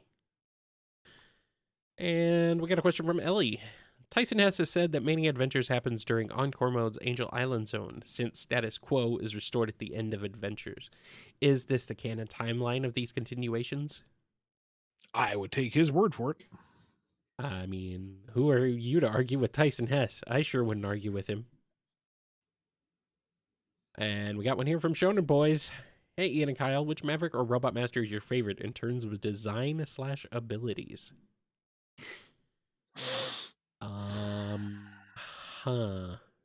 Kind of hard to pull from. There's a lot of them. 200 things off the top of my head. Let's see. I tend to like more of the original classic Robot Masters in terms of design. I feel like they kind of get a little busy, or some of the later designs go off in the weeds a bit. Yeah. And then something like Mega Man 8, I think they all start looking like Mavericks anyway. Almost, yeah. Although I still kind of like, there's a lot of Mega Man 7s that I like. I just have a soft spot for them there. Although I say that, and Strike Man, the baseball looking one, that was from like 9 or 10, That's right? 10, yeah, from 10. That's right on the money. That fits right in there. Oh, man. Oh. Shade Man is a fun design. Even though he's more mavericky, once again. I mean, Proto Man is just freaking cool. He's just a badass. So, anyway, we got 10 seconds. 9, 8, 7, 6, 5, 4, 3, 2, 1. Yay! I'm in 2023 now. Happy New Year! Yay! And now the explosions are going off outside. Many explosions. I heard them going off about 10 seconds beforehand. And I'm like, wait a minute. Oh, crap. It's time. So, yes, yay, I'm in 2023 now. Welcome to 2023, almost everybody. Almost everybody. The West Coast and Alaska and Hawaii have to wait a little bit longer, but you're almost there. You'll get there. And then, of course, there's also the folks down in, let's see, Western Mexico and some of the more westernmost South American countries, maybe? I'm not sure. But anyway, yay! Happy New Year! It's a big happy 2023 from all of us to all of you. So thank you. Thank you. Anyway, before we were so rudely interrupted by that, do you have anything else you want to add, Ian? I, I when it comes to Mavericks, I kind of think I tend towards to prefer the earlier ones as well. Hmm. Like I think of Wheel Gator and Overdrive Ostrich and Storm Eagle, and it's like, yeah, those were all cool. I And mean, then Storm Eagle's pretty cool. Not gonna lie. like original Sigma is nice and simple and neat, and then after that it gets a little over designed. Yeah, the question is, what is considered a maverick at some point too? Well, I guess. Yeah. I think they did a pretty good job with Iris Another for a more recent one. I know she's kind of just a palette swapped Iris, but also she has a bit of her own flair to her. So she's pretty cool. I mean, I just like Armored Armadillo. He's very silly, but I, I don't know. Maybe I just love his music. That might be more of it. But he's I cool. do really dig Tidal McQueen's design. That's cool. It's a Mm-hmm. how do you make a whale into a biped? And it's weird looking, but it works for me. Cyber Peacock is wild. Cyber Peacock's a bit much. He's a bit. But then he's a peacock. He's a so bit overkill, but yes, he is a peacock. So this is right in line with what he is. It makes sense. Yeah. There's a lot of cool ones. I mean, they all have something about them that I think is pretty cool. But Storm Eagle is a classic. Like he has that that imposing stature. He's got those wings and everything. Man, he's so cool. Look at all that majesty. Yes. He's so cool. He is so cool. You want to know who looks real silly? Flame Mammoth. Yeah. He's pretty silly. I kind of like him, but he's very silly. He gives me Eggman vibes, but not quite on. He's not quite threatening enough. All right. Do we want to cut it off here, Ian? I think we've had plenty. Well, I did take that small break. You want to do just one more for the people? Okay. There's one more. We'll do one more. This one is from Aggressively Mediocre. For some incomprehensible reason, you had to write a redemption arc for a current Sonic villain who isn't Surge or Kit. Who would you pick, and what would be the general approach?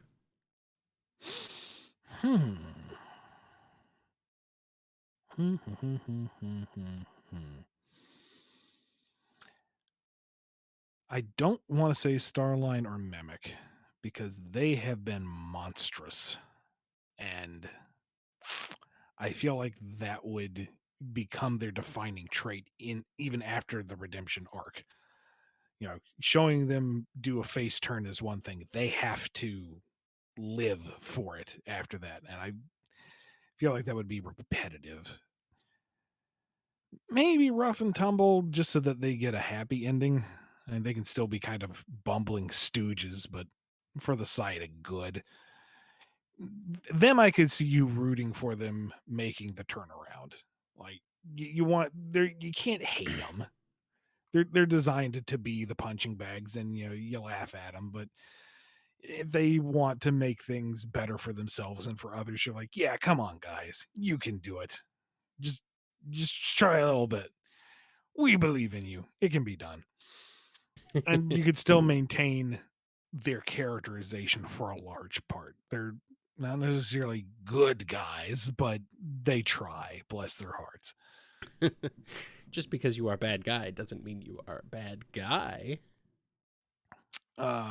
maybe Clutch. I don't know. Again, I would want to kind of defer to Evan on this one if he could see the light and maybe it is worthwhile to use your power and influence for others. Or he just should just stay a scumbag, maybe. I don't know. I'm gonna go with that. All right. Now I think I'm done. Okay. Wow.